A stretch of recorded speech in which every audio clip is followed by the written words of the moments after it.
สวัสดีครับวันนี้เราก็มาในเวลาที่แปลกๆบ้างนะครับเพราะว่าไหนๆเราก็นั่งเล่นอยู่ที่ห้องแต่ก็กะว่าจะมาเพียงแค่ชั่วโมงเดียวนะครับคือขึ้นอยู่กับว่าใครว่างมาช่วงนี้บ้างนะครับพอดีตอนนี้ได้อ่านงานวิจัยตัวหนึ่งซึ่งมันดูแล้วน่าสนใจมากเรื่องเกี่ยวข้องกับNAD วิตามิน B3 แล้วก็อาหารเสริม NR แล้วก็ NMN นะฮะมันมีรายงานวิจัยออกมาตัวใหม่เลยนะฮะเพิ่งออกมาวันที่19กุมภานี่เองว่าถ้าเรามีสารตัวนี้เยอะเกินไปในร่างกายแล้วล่ะก็มันอาจจะทำให้เกิดโรคหลอดเลือดอักเสบต่างๆตามมาได้นะครับอืมดังนั้นเนี่ยก็ใครที่จะไปฉีด NAD หรือกิน NR NMN อยู่ก็ระวังตัวดีๆแล้วกันเนาะจริงๆระวังแบบไหนคือผมพูดไว้ในคลิปแล้วแต่ว่าวันนี้จะยังไม่พูดรายละเอียดว่าเราควรจะระวังตัวแบบไหนได้บ้างแต่ถ้าเกิดว่าเราใช้อยู่ก็ลองดูแล้วกันเพราะว่ามันเป็นข้อมูลที่เพิ่งออกมาเลยนะครับเมื่อวันที่19นี้เองนะครับแต่วันนี้มาไลฟ์แค่เกือบชั่วโมงเท่านั้นเองนะครับจะไม่ได้ยังไม่ได้ยาวนะครับดังนั้นก็ถ้าใครมีคำถามก็ถามมาเลยแล้วกันนะครับ ปิดเทอมโอ้โฮคำนี้ผมไม่ได้ยินมานานแล้วนะครับเพราะผมไม่เคยมีปิดเทอมจริงๆจังๆมาเกิน20ปีแล้วครับเพราะว่าสมัยที่เรียนหมอก็แทบจะไม่ได้ปิดเทอมเลยครับอาจจะแค่หยุดเสาร์อาทิตย์เท่านั้นเองนะครับอืมอันนี้ก็แล้วแต่อ้อคุณแสงเดือนพอดีมีคนจะขอคอนแท็กต์คุณแสงเดือนอยู่ในไลฟ์ที่ผมสัมภาษณ์อะครับลองไปอ่านดูในนั้นแล้ว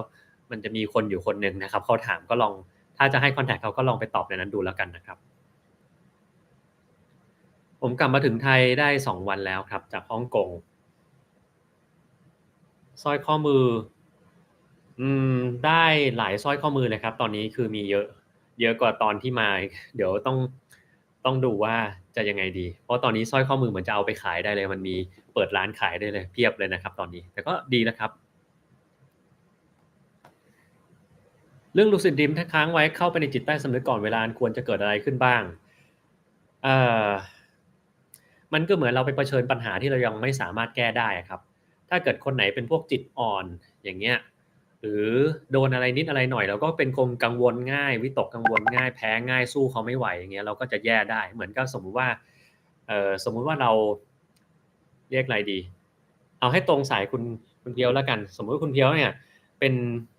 นิสิตนักศึกษาทันตแพทย์ปี1นะครับแล้วยังไม่พร้อมที่จะดูแลคนไข้แล้ววันหนึ่งคนไข้มาด้วยหนองของฟันแล้วคุณเพียวเนี่ย กะว่าเนี่ยข้าพเจ้าเก่งแล้วอยากไปลองฝีมือดูซิว่าจะผ่าได้หรือเปล่าแต่เพิ่งเรียนไปเมื่อ2วันที่แล้วเนี่ยแล้วมันจะได้อะไรขึ้นมานั่นก็คือปัญหาที่จะเกิดขึ้นเราก็อาจจะสร้างปัญหามากกว่าเดิมนะครับอืมหรือถ้าเรามองในอีกทางหนึ่งก็เช่นสมมุติว่าเราเป็นนักมวยใช่ไหมครับแล้วเราเพิ่งจะหัดมาได้สักเดือนหนึ่งปรากฏว่าวันพรุ่งนี้เราไปท้าไมค์ Tyson ต่อยหรือท้า Pacquiao ต่อยเราคงจะตายแน่นอนนะครับเนี่ย คือเหตุผล ส่วนถ้าเกิดว่าคนไหนที่โชคร้ายจริงๆแล้วไปเจอกล่องดำที่มันซ่อนอยู่ในจิตใจของเราแล้วเราไม่พร้อมเนี่ยนะครับอ่ามันก็อาจจะบ้าได้เลยนะฮะดังนั้นก็ต้องระวังดีส่วนใหญ่มันจะเกิดขึ้นกับคนที่มีปัญหามีปมเยอะๆอยู่แล้วถ้าคนปมน้อยๆเนี่ยไม่ค่อยเกิดอะไรหรอกครับเข้าไปเจอกล่องดำเปิดไปก็เท่านั้นนะฮะแต่คนที่มีปมเยอะๆอะพวกที่ชีวิตนี้มีความซึมเศร้าเครียดง่าย ทำอะไรก็เจอแต่อุปสรรคไปทางไหนก็รู้สึกว่าเจอเรื่องไปหมดคนพวกเนี้ยเวลาไปคุยดูจริงๆมันจะมีปมอะไรสักอย่างอยู่แล้วถ้าไปแก้มันตอนที่เรายังแก้ไม่ได้นะเจอแต่ปัญหาทั้งนั้นเลยนะครับอืมเพื่อนพ่อเป็นมะเร็งท่อน้ำดีทำใจล่วงหน้าได้เลยก็อันนี้ถูกของหมอเขานะเพราะว่ามะเร็งพวกนี้มันไม่ได้เป็นมะเร็งที่มีชีวิตยืนยาวได้นะครับ มันเป็นมะเร็งที่มักจะเจอเวลาที่เราเป็นมาเยอะๆแล้วเนี่ยคือมะเร็งนี่มันไม่ใช่เป็นของที่เราสามารถตรวจได้ทุกอย่างตั้งแต่ระยะแรกๆนะมันมักจะไปตรวจตอนท้ายๆแล้วอะแล้วก็บางคนถามว่ามีอาการเตือนมีสัญญาณเตือนของมะเร็งยังไงบ้างผมก็ต้องบอกเลยว่าถ้ามันมีอาการขึ้นมาเมื่อไหร่นั้นก็แปลว่ามะเร็งมันเป็นไปเยอะแล้วครับมันไม่ใช่สัญญาณเริ่มต้นแล้วครับมันเป็นสัญญาณที่มันมีเต็มไปหมดร่างกายเราแล้วมันถึงจะออกอาการออกมาเช่นมีอาการเสียงแหบนะครับน้ำหนักลดมีไข้เวลากลางคืน กินข้าวไม่ได้ ถ่ายไม่ออกอะไรอย่างเงี้ยนะครับคืออาการพวกนี้ถ้ามีแล้วเนี่ยแสดงว่าเราเป็นมะเร็งขั้นหลังๆแล้วไม่ได้เพิ่งมาเป็นนะครับแล้วมันก็ไม่มีวิธีไหนในโลกนี้ที่สามารถตรวจมะเร็งได้ครบทุกชนิดตั้งแต่ก่อนมันจะมีปัญหานะครับมันมีแค่มะเร็งบางอย่างเท่านั้นแหละที่เราอาจจะพอตรวจสอบได้เช่นมะเร็งเต้านมบางชนิดที่มียีนBRCA1 BRCA2 เหมือนตอนคุณแองเจลิน่าโจลีไปตรวจนะครับเขาตรวจเจอว่ามียีนตัวนี้อยู่แล้วก็ไปตัดเต้านมออกทั้งสองข้างทั้งที่ยังไม่มีความผิดปกติของเต้านมเลยนะครับเพราะว่าเรารู้ว่า BRCA1 กับ BRCA2 เนี่ยมันทำให้เราเป็นมะเร็งเต้านมแล้วก็มะเร็งรังไข่แบบแน่ๆด้วยนะครับก็ถ้าแน่ๆเนี่ยคือจัดการออกไปตั้งแต่แรกอันนี้ก็จะได้นะครับแล้วก็นอกเหนือจากนี้คือมี มะเร็งบางชนิดที่อาจจะคัดกรองได้เช่นมะเร็งลำไส้เนี่ยจะมียีนอยู่ประมาณ10ตัวมั้งครับที่สามารถพอตรวจได้นะคุณแม่82ทาน Fish Oil Krill Oil ได้หรือเปล่าก็น่าจะได้ครับแต่อย่างที่ผมเคยอธิบายไปแล้วว่า Fish Oil กับ Krill Oil มันมีข้อเสียยังไงบ้างก็ต้องไปดูแล้วกันว่าเราจะเจอปัญหาอย่างนั้นหรือเปล่าถ้าไม่เจอก็ทานได้นะครับลมพิษเรื้อรังไปหาหมอกินยาตลอดมีวิธีดูแลอย่างไรบ้างมันต้องหาสาเหตุครับถ้าหาสาเหตุแล้วเอาสาเหตุออกมันก็หายถาวรเลยแต่ถ้าเราไม่ทราบสาเหตุหรือหาไม่เจอเนี่ยมันก็ต้องกินยาไปถาวรเหมือนกันนะครับมันจะไม่มีทางที่แบบเฮ้ยมันไม่เป็นหายไปเลยนี้นะครับและอย่างหนึ่งลมพิษเรื้อรังเนี่ยถ้าเราไปหาหมอควรจะต้องหาหมอคนเดิมเป็นหมอที่เชี่ยวชาญทางด้านภูมิคุ้มกันหรือไม่ฉะนั้นก็เป็นหมอผิวหนังหรือหมอภูมิแพ้เนี่ยแล้วเป็นคนเดิมหาเดิมๆซ้ำๆนะครับ ไม่ใช่ว่าเรามีอาการแล้วก็ไปหาทีหนึ่งมีอาการก็ไปหาทีหนึ่งไอ้อย่างเงี้ยไม่หายบอกเลยนะครับเพราะว่าบางทีมันอาจจะต้องไปทำเทสต่างๆว่าเรามีโรคอะไรซ่อนอยู่ไหมถ้ามีก็ต้องแก้ไขตรงนั้นนะครับแน่นหน้าจุกคอเป็นทีละ4-5ชั่วโมงเป็นโรคกรดไหลย้อนหรือเปล่าก็เป็นได้นะครับบางคนก็เป็นอย่างอื่นก็ได้เหมือนกันดังนั้นถ้าเราสงสัยก็ไปตรวจรักษาซึ่งคลิปเรื่องกรดไหลย้อนผมก็เคยทำไปแล้วลองไปดูในนั้นก็ได้นะครับ เด็กม6ผิวหน้าผมดีมากเลยแสงครับแสงมันเหลืองๆนวลๆผิวมันก็เลยดูดีครับก็แล้วแต่เนาะแต่จริงๆเด็กในช่วงม6เนี่ยมันเป็นเด็กวัยฮอร์โมนมันจะมีสิวง่ายอะครับจะถ้าแก่แล้วสิวมันมีเหมือนกันแต่มันน้อยกว่านะครับดังนั้นเราก็อาจจะหน้าดูสบายขึ้นนะครับจมูกตันไม่มีน้ำมูกเป็นภูมิแพ้หรือเปล่าอาจจะเป็นหรือไม่เป็นก็ได้ครับบางทีมันก็เป็นเรื่องของอุณหภูมิบางคนเวลามีการเปลี่ยนแปลงอุณหภูมิหรือความชื้นจมูกมันก็จะตันได้นะครับ เจอกล่องดำจาก Lucid Dream หากเราจะรู้สึกเหมือนไม่ไหวจากความจริงนั้นที่เพราะว่าติดกล่องติดกลัวไปเองไหมก็ส่วนใหญ่มันอยู่ที่จิตเรานั่นแหละคือจิตเราแข็งแรงมันก็ไม่มีปัญหาอะไรหรอกนะครับคือถ้าใครที่ฟังพระเทศน์อยู่เรื่อยๆหรือมาสายสมาธิเนี่ยก็อาจจะเคยได้ยินว่าถ้าเราไปเจอสภาวะจิตบางสภาวะเนี่ยเราอย่าไหลไปกับมันไม่ฉะนั้นเราอาจจะถูกอะไรครอบงำหรือว่าทำให้เราเพี้ยนเราบ้าเราติดไปกับมันก็ได้นะครับอันนี้ก็อย่างเดียวกันเพียงแต่ว่าผมต้องบอกก่อนนะว่าผมไม่ได้สนใจในสมาธิไม่ได้สนใจในสติแล้วก็ไม่ได้สนใจวิธีของใครสักคนว่า เฮ้ยเขาชวนไปนั่งสมาธิตรงนั้นต้องฟังหลวงพ่อคนนี้ต้องฟังนักเทศน์คนนั้นมันดีมากเลยอย่างนั้นคือไม่ต้องบอกผมก็ได้ครับเพราะผมไม่สนใจอะไรพวกนั้นเลยนะครับผมสนใจสมาธิที่ตัวเองเป็นคนคิดและสร้างมันขึ้นมาเองมากกว่านะครับดังนั้นเนี่ยถ้าถามผมว่าผมรู้อะไรเกี่ยวข้องกับสมาธิหรือเปล่าไม่รู้นะครับแล้วสมาธิมีกี่แบบไม่รู้ถ้าใครจะใช้คำสวยงามของสมาธิว่ามันมีชื่ออะไรไม่รู้ชื่อสมาธิหลายๆประเภทเนี่ยก็ ไม่ต้องบอกก็ได้นะครับเพราะผมก็ไม่เข้าใจเหมือนกันว่ามันคืออะไรดังนั้นเนี่ยผมจะพอบอกได้ว่าถ้าเกิดว่าเราไปยุ่งกับกล่องดำโดยที่เราสติไม่แข็งพอแล้วกล่องดำของเราบังเอิญข้างในมันมีสิ่งที่เป็นปมมากๆเราน่ากลัวมากๆเนี่ยนะครับเราก็อาจจะเพี้ยนได้เหมือนกันมันอาจจะทำให้เราแย่ได้นะครับก็ต้องอย่างนั้นแล้วคือที่ผมสอนว่าบางทีเราจะต้องมีสิ่งที่สามารถยึดเหนี่ยวได้จริงๆจังๆเนี่ยเอ่อ เป็นการสอนทั่วๆไปนะ ถ้าใครทำ Lucid Dream ได้ก็ควรจะต้องมีที่พึ่งอย่างนี้ไว้อย่างหนึ่ง แต่เมื่อคุณทำ Lucid Dream ได้เต็มขั้นแล้วเนี่ยคุณจะต้องไม่ยึดอะไรสักอย่าง สิ่งที่ยึดมีอย่างเดียวคือสติของตัวเองนะครับอย่างหนึ่งที่ผมลืมเล่าเกี่ยวข้องกับ Lucid Dream ก็คือมันเป็นการที่มีสติในความฝันในตอนแรกเนี่ยมันจะได้บ้างไม่ได้บ้างแล้วตอนที่มันได้เนี่ยสติมันต้องเลี้ยงไว้กลางๆถ้าสูงกว่านั้นปุ๊บเนี่ยมันจะตื่นเลยนะครับ คือสติต้องเลี้ยงไว้เนี่ยเส้นเท่านี้ถ้ามันขึ้นไปนิดนึงเราตื่นขึ้นมามันก็จะหายลูซิดแล้วตื่นขึ้นมาโลกความเป็นจริงแล้วดังนั้นบางคนเนี่ยที่มีความสนุกกับลูซิดดรีมแล้วอยากจะทดลองบางอย่างเช่นสมมติว่าอยากจะบินนะครับคุณบินไปแป๊บหนึ่งแล้วมันจะถึงขั้นที่แบบมันบินไม่ขึ้นแล้วอะหรือไปถึงอวกาศแล้วมันไม่ขึ้นต่อแล้วมันจะตกแล้วเนี่ยไอตอนนั้นแหละที่สติคุณมันจะเริ่มเข้าครอบงำมากๆนะครับพอมันครอบงำมากๆคุณจะตื่นทันทีเลยดังนั้นใครไม่เคยลูซิดแล้วลูซิดได้ครั้งแรกเนี่ยลองสังเกตดูเวลาที่คุณพยายามจะทำอะไรสักอย่างแล้วมันขัดกับความจริงขัดกับสติมากๆมันจะทำให้คุณตื่นนะครับงั้นคนที่ลูซิดเก่งๆก็คือเลี้ยงไม่ให้มันสูงแล้วก็ไม่ให้มันต่ำเพราะถ้ามันต่ำลงมากว่านั้นก็ไม่ลูซิดถ้ามันสูงไปกว่านั้นคุณก็ตื่นคุณต้องเลี้ยงให้มันอยู่ตรงกลางนะครับแล้วตรงกลางนี่มันก็แคบมากเลยนะเพราะถ้ามันสูงขึ้นไปนิดนึงเนี่ยสมมุติว่ามีเส้น2เส้นเส้นนี้เส้นตื่นเส้นนี้เส้นไม่มีสติไม่ลูซิดนะครับคุณต้องเลี้ยงให้อยู่ตรงกลางถ้าอยู่ตรงกลางค่อนไปทางต่ำเนี่ยก็เป็นเด็กอมมือเพิ่งจะลูซิดได้ใหม่ๆก็อาจจะทำอะไรไม่ได้เท่าไหร่นะครับอยู่ตรงกลางก็เริ่มควบคุมได้แต่ถ้าอยู่สูงๆเลยแบบติดกับช่วงตื่นแต่ไม่ตื่นเนี่ยอันเนี้ยมันจะสนุกมากแล้วเพราะว่าคุณสามารถที่จะควบคุมได้ทุกอย่างตามใจนึกโดยที่คุณไม่ต้องตื่นก็ได้นะครับแต่ว่าเล่าพวกนี้ไปก็ถ้าใครไม่เคยลูซิดคุยเป็นมันก็ไม่เห็นภาพเนาะมันก็จะคิดว่าเราโม้หรือเปล่าแต่ว่าเรื่องนี้ถ้าสนใจก็เอาคนที่ลูซิดมาถามผมดีกว่าแล้วเดี๋ยวจะบอกให้ว่ามันมีอะไรนะฮะ dry fasting ยังไงไม่ให้เป็นร้อนในเอ่อถ้าเป็นผมนะผมไม่ทำ dry fasting ทำไปเพื่ออะไรก็ไม่รู้มันไม่ได้ประโยชน์อะไรขึ้นมาทั้งสิ้นนะครับกินน้ำจะดีกว่านะครับเพราะมันไม่มีทางที่คุณจะไม่มีปัญหาอะไรจากการไม่กินข้าวไม่กินน้ำนะครับ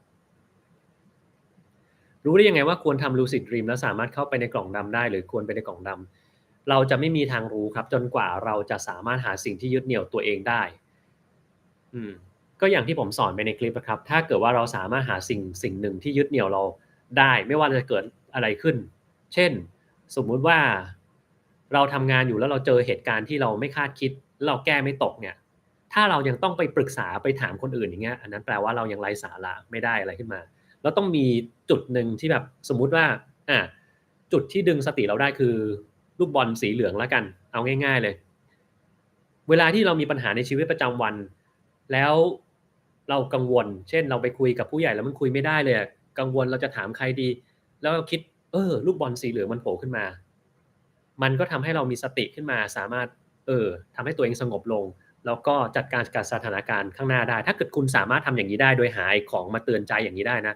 นั่นน่ะคุณพร้อมแล้วที่จะไปเปิดอีกกล่องดำในใจแต่ถ้ายังหาอย่างนี้ไม่ได้นะไม่พร้อมนะครับโดยเฉพาะคนที่แบบอย่างนี้เราทำยังไงดีถ้าเป็นแบบนั้นต้องไปถามใครดีถ้าอย่างนี้แล้วยังไงอาอยู่เรื่อยๆอันนี้คือยังไม่พร้อมแน่นอนนะครับไปเปิดยิ่งถ้าเกิดว่ากล่องมันยิ่งน่ากลัวยิ่งตายใหญ่เลยนะฮะแต่ทำลูซิดให้ได้ซะก่อนแล้วค่อยว่ากันดีกว่าเพราะว่านี่มันก็คือขั้นถัดไปของลูซิดเหมือนกันนะครับขอบคุณคุณออมแล้วก็พี่ติ๊บนะครับที่สนับสนุนมานะครับชุดโรซี่เอากลับไปเหมือนกันนะครับแต่ว่าอาจจะไม่ได้ถ่ายรูปให้นะเพราะว่ามันมีเยอะแยะไปหมดแล้วของเต็มไปหมดนะครับสิวฮอร์โมนควรจัดการอย่างไรดี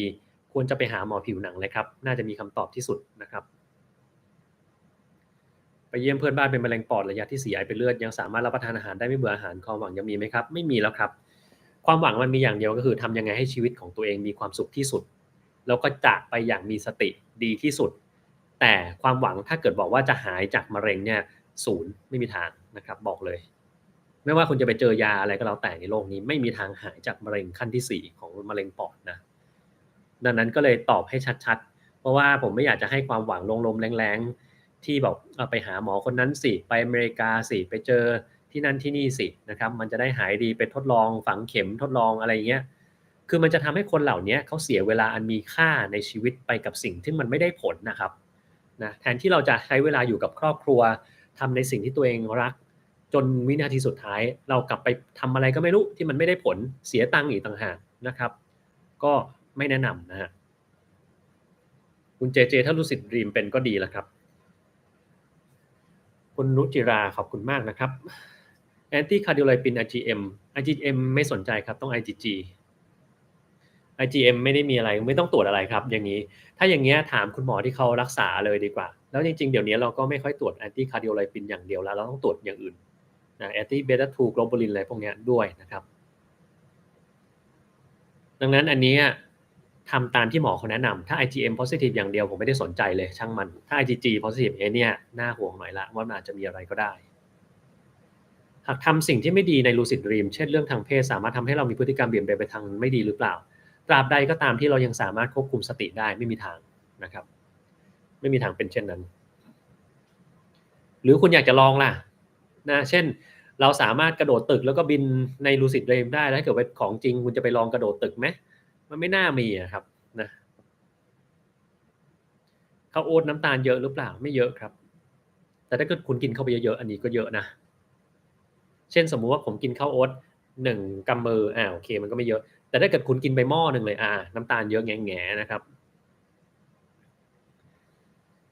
ปืนนวดมันช่วยอะไรได้บ้างก็ช่วยทำให้มันกล้ามเนื้อมันคลายครับก็ดีมีเทคนิควิธีใช้ยังไงไม่มีครับไม่ได้มีอะไรพิเศษก็ยิงไปตรงบริเวณกล้ามเนื้อส่วนที่มันตึงแล้วกันก็ได้แค่นั้นนะฮะอย่าไปโดนกระดูกแล้วกันเดี๋ยวมันเจ็บนะฮะ Lucid Dream ได้ 4-5 ครั้งในชีวิตโอ้นี่ก็เยอะแล้วครับบางคนได้0ครั้งต่อชีวิตนะฮะอาหารที่ปรุงด้วยปลาร้าและกะปิทุกวันมีความเสี่ยงเป็นมะเร็งหรือเปล่าถ้าปลาร้าของคุณปรุงไม่ดีนะครับมีสารอย่างอื่นเข้าไปในนั้นก็มีเสี่ยงเป็นมะเร็งได้นะครับแล้วก็ต้องอย่าลืมว่าพวกพยาธิใบไม้ในตับอย่างเงี้ยนะฮะถ้าเกิดคุณทำอะไรไม่สะอาดแล้วมันมีพยาธินี้อยู่แล้วก็เตรียมบ๊ายบายได้เลยเพราะว่าพยาธิใบไม้ในตับก็ยังเป็นสิ่งหนึ่งซึ่งทำให้เกิดมะเร็งตับมะเร็งท่อน้ำดีนะฮะอันดับต้นๆของคนอีสานเลยนะ แล้วมันรักษาไม่ค่อยได้นะมันเจอทีหนึ่งแบบเจอตอนท้ายไปแล้วเนี่ยทำอะไรไม่ได้เลยนะครับเวย์โปรตีนมีข้อเสียอะไรบ้างบางคนกินแล้วท้องอืดครับอันนี้เป็นหลักเลยนอกเหนือจากนั้นถ้าเป็นคนที่ย่อยโปรตีนได้ปกติแล้วก็กินตามที่แนะนำคือ1 กรัมต่อกิโลกรัมไม่ได้เกินนี้ยกเว้นว่าท่านเป็นคนที่กล้ามแบบบึกมหาศาลเหมือนแบบ Arnold Schwarzenegger สมัยที่เขาแข่งอันนั้นคุณจะกินมากกว่านั้นก็ไม่มีใครว่าแต่ถ้าเกิดคุณกินมากจนเกินไปมันก็จะกลายไปเป็นอันนึงซึ่งเรียกว่า Nitrogen Waste Product ซึ่งก็จะมีผลต่อคนที่เป็นโรคไตเยอะๆนะครับก็จะแย่ได้หรือถ้าเกิดคนที่มีโรคตับอย่างเงี้ยแล้วกินเวย์โปรตีนเข้าไปเยอะๆอย่างเงี้ยก็อาจจะเกิดความเพี้ยนขึ้นมาได้เพราะว่ามันมีสารพิษซึ่งเรียกว่า Nitrogen Waste Product เนี่ยขึ้นไปที่สมองเหมือนกันนะครับแต่ถ้าคุณไม่มีโรคตับโรคไตคุณกินไปเหอะไม่ได้เกิดอะไรขึ้นมานะครับถ้ารู้ตัวเองว่ากำลังฝันอยู่นะว่าเป็น lucid dream หรือเปล่ารู้ใช่ครับ lucid dream เนี่ยมันแปลว่าคุณรู้ตัวว่ากำลังฝันอยู่แค่นั้นเลยส่วนคุณจะทำอะไรกับสิ่งที่คุณรู้มันขึ้นอยู่กับว่าพรสวรรค์คุณมีมากแค่ไหนแล้วคุณฝึกได้แค่ไหนเท่านั้นเองนะครับเริ่มจดความฝันก็ดีแล้วครับอันนี้ผมไม่รู้เล่าถูกหรือเปล่านะเพราะว่าเรื่องของความฝันอะไรพวกนี้คือมันเป็นเรื่องซึ่งทางวิทยาศาสตร์เพิ่งจะพิสูจน์มันได้ไม่นานนี้เองนะครับว่ามันสามารถทำ lucid dream ได้จากการทำ functional MRI ของสมองนะครับแต่คนที่เขา lucid ได้เขารู้กันอยู่แล้วว่ามันทำได้มันไม่ได้แปลกอะไรนะแล้วก็แล้วแต่ว่ายังไงแล้วกันลองเล่นดู แฟนเป็นผู้ป่วยติดเตียงกินอาหารทางสายยาง3 เดือนแล้วจากอาการวูบหัวฟาดพื้นเลือดในสมองแต่มีโอกาสที่จะดีขึ้นกว่านี้หรือเปล่ามีแต่ผมว่าน้อยมากนะครับตราบใดก็แล้วแต่ที่3 เดือนผ่านมาแล้วยังไม่ติดยังไม่สามารถเดินได้เนี่ย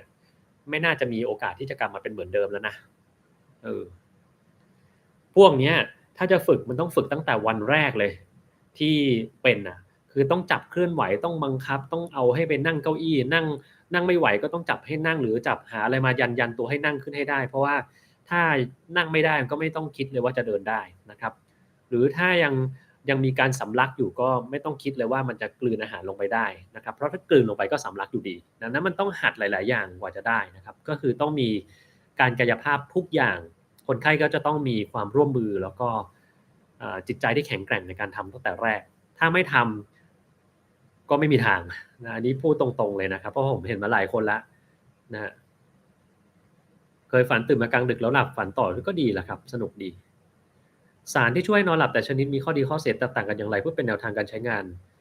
เอาเป็นว่ามันมีข้อเสียทุกอย่างนะครับทุกอย่างที่ทำให้คุณหลับมีข้อเสียหมดเลยไม่มีอันไหนที่มีแต่ข้อดีนะครับแล้วก็ยานอนหลับทุกประเภทไม่มียกเว้นนะครับติดได้หมดแล้วก็สามารถส่งผลต่อสมองได้ไม่มากก็น้อยบางคนกินไปตั้งนานหลายปีก็อาจจะไม่เกิดอะไรส่วนบางคนกินไปนิดเดียวก็อาจจะมีปัญหาทางด้านของสมองความจำความเสื่อมต่างๆได้นะครับ ดังนั้นถ้าคุณจะกินยานอนหลับแล้วล่ะก็คุณรู้ไว้ข้อหนึ่งเลยครับถ้าคุณกินเกิน1เดือนมีโอกาสจะมีผลต่อสมองเสมอไม่มีอะไรที่ไม่แบบปลอดภัยนะครับถ้าจะกินเกินเดือนหนึ่งดังนั้นถ้าคุณรับข้อนี้ได้แล้วว่าฉันกินไปเกิน1เดือนฉันจะมีปัญหาทางด้านสมองแน่นอนอาจจะเสื่อมก่อนวัยหรืออะไรก็แล้วแต่นะครับดังนั้นฉันเข้าใจข้อนี้ฉันรับได้ฉันจะกินไปเลยครับนะกินไปเลย มันไม่ได้มีตัวไหนที่เฉพาะเจาะจงว่าจำเป็นจะต้องเป็นตัวนั้นตัวนี้นะครับแต่สิ่งที่มันค่อนข้างปลอดภัยหน่อยก็มักจะเป็นสิ่งที่มันไม่ค่อยได้ผลยกตัวอย่างเช่นเมลาโทนินนะครับหรือแมกนีเซียม 5-HTP พวกเนี้ยนะครับมันอาจจะไม่ค่อยได้ผลแต่ว่ามันก็จะมีผลข้างเคียงน้อยกว่าอย่างอื่นส่วนบางคนก็ได้ผลดีนะครับกินแมกนีเซียมก็หลับเลยก็มีบางคนกินเข้าไปเท่าไหร่ตั้ง 2-3 เม็ดไม่หลับแต่ท้องเสียแทนก็มีนะฮะ ขอบคุณคุณเจเจนะครับกะเพราไข่ดาวก็เพิ่งน่าจะกินไปไม่นานนี้เองนะครับวิธีเลือกยาถ่ายพยาธิก็เอาชนิดที่มันครอบคลุมเยอะสุดก็ได้ครับถ้ากินไม่ต้องเตรียมตัวอะไรกินก็ไปเลยครับถ้าจะกินก็ไอเวอร์เมกตินก็ได้นะครับหรือถ้าเกิดว่าเราไม่ชอบเราก็กินอัลเบนดาโซของประเทศไทยสมัยสมัยก่อนที่ผมอยู่ไทยเนี่ยไอเวอร์เมกตินมันยังเป็นของหมาอยู่มันยังไม่มีของคนนะครับผมก็จะกินอัลเบนดาโซแล้วก็สลับกับพราซิคอนเทลนะครับเพราะว่าอัลเบนดาโซมันใช้ค่าพยาธิตัวกลมส่วนพราซิคอนเทลมันใช้ค่าพยาธิตัวแบนมันก็มีแค่ตัวแบนกับตัวกลมมันกินไปทั้งคู่ก็ได้นะครับแต่ผมจะไม่กินด้วยกันเพราะมันอาจจะตีกันได้ก็เพราะว่าบางคนกินแล้วท้องมันปั่นป่วนผมก็กินอัลเบนดาโซก่อน400มิลลิกรัมแล้วก็เว้นไปสักอาทิตย์หนึ่งค่อยไปกินพราซิคอนเทลนะครับก็ได้กลิ่นเหม็นในห้องน้ำมีผลต่อการวิตกกังวลไหมครับน่าจะมีนะครับถ้าสมมติว่าคุณขี้ไว้ในห้องน้ำแล้วห้องน้ำคุณมันเหม็นมากแล้วมันมีเพื่อนมาบ้านคุณอะแล้วเพื่อนบอกว่าเฮ้ยขอเข้าห้องน้ำหน่อยว่ะคุณจะวิตกกังวลไหมว่าเข้าไปแล้วจะเกิดอะไรขึ้นใช่ไหมเป็นผมวิตกกังวลนะถ้าเราไปทิ้งบอมไว้ในห้องน้ำอะไรเงี้ยอืมบางคนไม่ใช่แค่กลิ่นแบบส้วมมันยังมีขี้ติดอยู่เลยเงี้ยนะครับแล้วเพื่อนบ้านคุณมาบ้านแล้วจะเข้าไปในห้องน้ำคุณว่าคุณจะทำยังไงอะผมว่าคุณก็ต้องวิตกกังวลพอสมควรแหละแต่ถ้าเกิดคุณไม่วิตกกังวลคุณเชิญเพื่อนเข้าห้องน้ำไปเลยผมว่าอันนี้คุณมีความผิดปกติทางจิตแล้วล่ะครับบอกเฮ้ยห้องนี้แหละเพื่อนเข้าไปเลยเข้าไปแล้วก็ปิดประตูให้อย่างดีอยู่ในนั้นไปเลยชั่วโมงนึงเราก็ไม่ว่าอะไรไอ้อย่างนี้คุณน่าจะเป็นคนที่มีความเรียกว่าอะไรอะอำมหิตผิดมนุษย์นะครับก็อย่าดีกว่าเนาะเราทำให้มันหอมๆดีกว่าดีแล้วขอบคุณคุณวีว่านะครับที่สนับสนุนมานะครับมีความคิดเห็นอย่างไรเกี่ยวกับมณีแดงผมตอบไปตั้งนานแล้วครับตอบบ่อยมากแล้วมีความคิดเห็นว่ามันดีครับแต่มันยังไม่สามารถใช้ได้ในเร็ววันนี้หรอกครับแล้วก็การทดลองมณีแดงไม่สามารถเกิดในเมืองไทยนะผมบอกไว้ก่อนเลยถ้าจะทดลองตอนนี้น่าจะไปทดลองที่ออสเตรเลียเพราะว่าอยของไทยเนี่ยมันผ่านยากมากดังนั้นเขาไม่น่าจะทดลองกับคนไทยก่อนก็อาจจะทำให้คนไทยเสียประโยชน์เนาะเพราะต้องไปทดลองกับที่อื่นจับมือกับปตทแล้วก็ไปทำที่ประเทศอื่นที่มันสามารถขอ FDA ในการทดลองได้ง่ายกว่านะครับพอโรงพยาบาลมาตัวรีบดำเดินไม่ได้ต้องนั่งเบาะไถไปมาหลังๆบังคับจับเราเดินใช่ต้องบังคับครับต้องบังคับต้องให้กินต้องให้ออกกำลังกายเมื่อไหร่ก็แล้วแต่ที่แบบ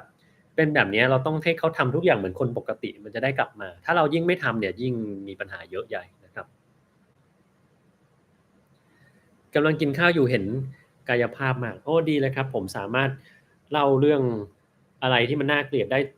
ทั้งที่ผมกินข้าวอยู่นะผมก็กินได้ไม่มีปัญหาอะไร นะครับจำได้ว่าตอนรับน้องผมไม่จำไม่ได้ว่าเป็นของที่คณะผมหรือว่าคณะอื่นนะรู้ว่าเขาทำยังไงเขาเอากระโถนนี่แหละกระโถนจริงๆเนี่ยที่แบบซื้อมาของเด็กอ่ะแล้วก็เอาถั่วที่มันเละๆเหมือนขี้วางไว้ในนั้นแล้วให้เราไปหยิบกินเราก็คนอื่นก็แบบดูไม่ค่อยกล้ากินไอ้นี่สบายมากไม่เกิดอะไรขึ้นมานะฮะดีที่รุ่นพี่ไม่แกล้งก็คือเอาสเปรย์ตดมาพ่นข้างๆให้มันมีกลิ่นของจริงอันนี้คือกินไม่ลงแน่นอนนะครับมันน่าจะเหม็น กลับอเมริกาเดือนนี้ใช่เดี๋ยวก็กลับแล้วครับตอนเด็กอื่นแล้วลืมราดน้ำเพื่อนแม่เข้ามาใช้ต่อโดนแม่บ่นเลยนะครับไม่โดนเพื่อนแม่บ่นนะครับนะห้องน้ำยังไม่ได้ทำความสะอาดแต่ถ้าอยากจะเข้าไปก็แล้วแต่เนาะไลฟ์อีก20นาทีใช่เดี๋ยวสักพักก็จะไปแล้ววันนี้จะมาสั้นๆนะครับ atorvastatin กินแล้วตับอักเสบกิน ezetimibe ไขมันไม่ลดควรทำยังไงคุณจะเปลี่ยนเป็น rosuvastatin ดูครับถ้าเกิด atorvastatin rosuvastatin ไม่ได้ผลคุณก็ต้องไปฉีด PCSK9 inhibitor แล้วนะครับแต่มันก็มียาอีกตัวนึงนะผมไม่แน่ใจเมืองไทยมีหรือยังแพงอยู่เหมือนกันนะ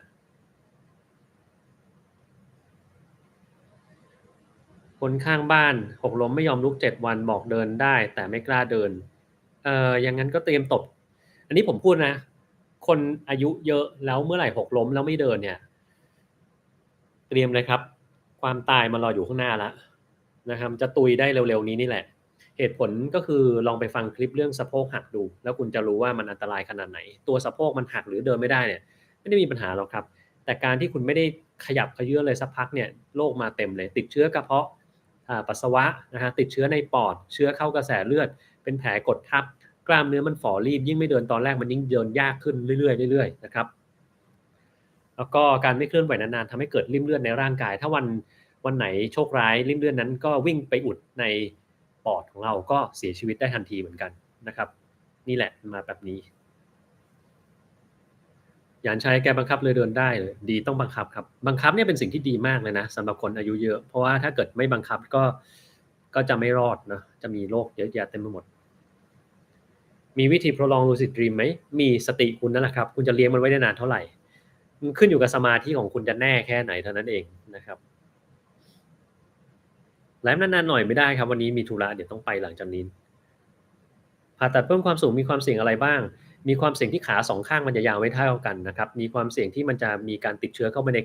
ในกระดูกซึ่งถ้าติดเชื้อเข้ากระดูกก็พูดง่ายๆนะครับสวยโคตรเลยเพราะว่าการรักษาการติดเชื้อในกระดูกเนี่ยขั้นแรกคือต้องเอาเหล็กออกแล้วมันก็จะกระดูกไม่ติดแล้วมันก็จะเป็นอย่างนั้นทำให้คุณเดินไม่ได้แล้วมันก็ต้องให้ยาไปอย่างน้อย6สัปดาห์แล้วถ้ายังมีเหล็กติดอยู่ในนั้นก็ต้องให้ยาไป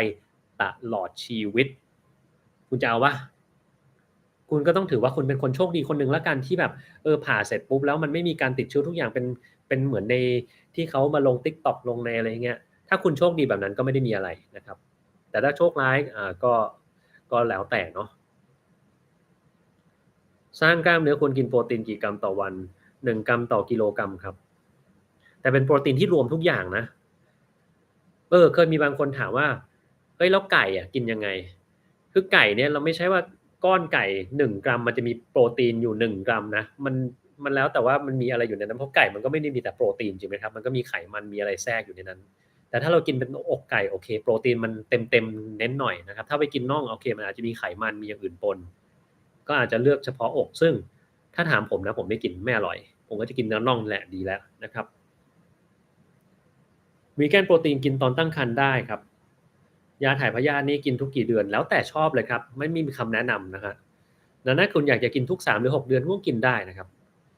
มันขึ้นอยู่กับว่าคุณมีความเสี่ยงต่อการติดพยาธิมากน้อยแค่ไหนซึ่งไม่มีใครประเมินให้คุณได้นะต้องประเมินตัวเองนะครับมือชาแขนสองข้างบริเวณท้ายทอยหูอื้อเวลาตื่นนอนวูบวาบอันนี้ไม่มีวิธีแก้ครับต้องไปตรวจกับหมอแล้วถามเขาเลยว่าอาการที่คุณเป็นเนี่ยมันเป็นอะไรมีกระดูกที่คอมันก็ไปทับเส้นประสาทที่แขนสองข้างหรือเปล่าอะไรอย่างเงี้ยนะฮะอืมถ้าเราไม่ทราบสาเหตุเราก็ไม่ทราบว่าจะแก้ยังไงเหมือนกันนะครับอยู่ๆปวดหน้าขาแล้วบวมแดงมันเกี่ยวอะไรกับโรคก็อาจจะมีการอักเสบติดเชื้อหรือคุณไปเตะโดนอะไรมาก็ได้ครับถ้าไม่แน่ใจไปตรวจดีกว่าครับ Sarcoplasmic hypertrophy มันคืออันเดียวกับไมโทคอนเดรียเพิ่มจำนวนหรือเปล่าไม่ใช่ครับไม่ใช่คนละอันกันเลย Sarcoplasmic เนี่ยคือเยื่อหุ้มกล้ามเนื้อเยื่อหุ้มเซลล์กล้ามเนื้อนะครับไมโทคอนเดรียก็เป็นอีกส่วนหนึ่งมันไม่ใช่ส่วนเดียวกันเหมือนกับพูดว่าเเปรียบเทียบเห็นภาพก็คือผิวหนังกับตับเนี่ยมันเหมือนกันไหมมันไม่เหมือนเพราะมันไม่ใช่อย่างเดียวกันเป็นคนละอวัยวะกันนะครับ การใช้นมแพะกันวัวในเด็กวัย1 ขวบขึ้นไปหลังจากหย่านมแม่มีอะไรดีกับเด็กมากกว่าก็บางคนจะชอบให้กินนมแพะมากกว่าเพราะว่าถ้าเป็นนมวัวเนี่ยบางคนมันอาจจะทำให้เกิดภูมิแพ้ได้ในอนาคตเขาก็จะกังวลเรื่องพวกนั้นมากนะครับก็นมแพะก็ได้ถ้าแบบนั้นวันนี้มีข่าวคนผอมติดกระดูกเป็นโรคขาดสารอาหารใช่โรคเผาผลาญพังเหมือนคนอ้วนหรือเปล่าอันนี้ตอบไม่ได้เหมือนกันนะครับเพราะว่าผมไม่ได้ไปดูข่าวคนผอมติดกระดูกขาดสารอาหาร วกนี้มันจะต้องมีเหตุผลอะไรสักอย่างมาก่อนนะเช่นอยู่ๆคุณอาจจะเป็นมะเร็งสักอย่างในร่างกายทำให้ผอมติดกระดูกอยู่ๆคุณอาจจะเป็นโรค anorexia ไม่ยอมกินอะไรคลั่งผอมก็จะผอมลงไปนะครับทำ IF แบบสุดโต่งไปเรื่อยๆมันก็กลายเป็นอย่างนั้นไปเลยก็ได้มันเปลี่ยนความคิดคนนะครับหรือบางคนไปหกล้มนะฮะหรืออยู่ๆขามันไม่มีแรงเพราะกระดูกมันทับเส้นแล้วก็ไม่เดินไม่ทำอะไรเลยมันก็กล้ามเนื้อรีบไปเรื่อยๆไปไหนไม่ได้กินข้าวไม่ได้ก็ขาดสารอาหารมากขึ้นไปอีกนะครับก็เป็นแบบไหนเป็นสักอย่างนี่แหละหรือบางคนเคยผ่าตัดอะไรสักอย่างเสร็จปุ๊บพอกลับมาบ้านหลังผ่าเสร็จเนี่ยคือคุณหมอเขาก็บอกว่าผ่าเสร็จก็เดินซะอันนี้ก็ไม่เดินเพราะมันเจ็บนะครับไม่เดินนานๆก็เป็นไงกล้ามเนื้อฝ่อรีบแล้วก็จะเกิดภาวะพวกนี้ขึ้นมาได้นะครับน้ำมันรำข้าวอ้วนหรือเปล่าสำหรับคนกินลดความอ้วนถ้ากินลดความอ้วนคุณกินแค่ช้อนเดียวพอต่อวันถ้าเกิดคุณกินเข้าไปเยอะๆก็อ้วนได้เพราะมันก็คือพลังงานอยู่ดีนะครับวิดีโอเกี่ยวกับการดูแลสุขภาพฟันไหมครับไม่มีครับอันนี้ต้องถามทันตแพทย์น่าจะดีที่สุดนะครับแต่ปกติการดูแลสุขภาพฟันเนี่ยมันก็คือถ้าเอาให้เป๊ะนะคุณกินอะไรเข้าไปคุณต้องแปรงฟันก็คือทำฟลอสฟันก่อนฟลอสเสร็จก็บ้วนเอาพวกเศษนี้เนี่ยทิ้งให้หมดเลยนะครับแล้วก็แปรงฟันก็แล้วแต่ว่าชอบแปรงไฟฟ้าหรือแปรงปกติถ้าแปรงปกติก็ลองไปหาคำว่า modify brush technique นะครับมันเป็นวิธีในการแปรงที่ถูกต้องมันมีรูปอยู่ใน YouTube อยู่แล้วหรือมีวิดีโอให้ดูลองไปหา modify brush technique แล้วกันนะครับแต่ถ้าเป็นแปรงไฟฟ้าเนี่ยไม่ต้องถูอย่างนี้นะคือแปรงไฟฟ้ามันควรจะเอาไปวางไว้เฉยๆวางแล้วปล่อยให้มันทำงานไปแล้วก็ย้ายที่วางไปเรื่อยๆอย่างเงี้ยนะครับถ้าคุณไปถูอย่างเงี้ยแล้วถูแรงมันก็จะทำให้เหงือกร่นได้ง่ายๆนะครับก็เนี่ยวันก็เนี่ยแล้วก็บ้วนปากคุณจะใช้น้ำยาบ้วนปากตบท้ายทีหลังก็ได้นะครับผมก็ชอบเหมือนกันเพื่อนร่วมงานเป็นกระดูกทับเส้นตอนมีอาการชาที่ขาซ้ายมีวิธีแก้ยังไงต้องไปแก้ที่กระดูกทับเส้นก่อนเลยครับถ้ามันทับมากเนี่ยต้องไปผ่าแต่ถ้ามันทับน้อยเนี่ยก็กายภาพธรรมดาก็ได้นะครับอย่างหนึ่งถ้าน้ำหนักตัวเยอะก็จะยิ่งทำให้มันทับเส้นมากกว่าปกติเราก็ต้องแก้ไขตรงนั้นนะเคสน้องเพรตตี้ไขสันหลังฝ่ออันนี้ไม่รู้จักเหมือนกันน้องเพรตตี้คือใครไขสันหลังฝ่อส่งผลให้ขาอ่อนแรงเกิดจากอะไรอันนี้ไม่ทราบเหมือนกันครับเราไม่รู้ว่าไขสันหลังมันทำไมฝ่อนะมันอาจจะเป็นออโตอิมมูนทำลายระบบประสาทก็ได้นะครับหรือมีอะไรไปกดมันก็ได้นะครับแล้วน้องเพรตตี้นี่ผมก็ไม่รู้จักว่าคือใครมันเพิ่งออกข่าวเหรอฮะน้องเพรตตี้คำถามซีเรียสถ้ามีความรู้เรื่อง AI Software Robotic Real Time Sensoring คิดว่าหากมีเงินและเวลาสามารถสร้างเครื่องตรวจปิดอัตโนมัติคืออะไรเครื่องตรวจปิดเครื่องตรวจปิดอัตโนมัติ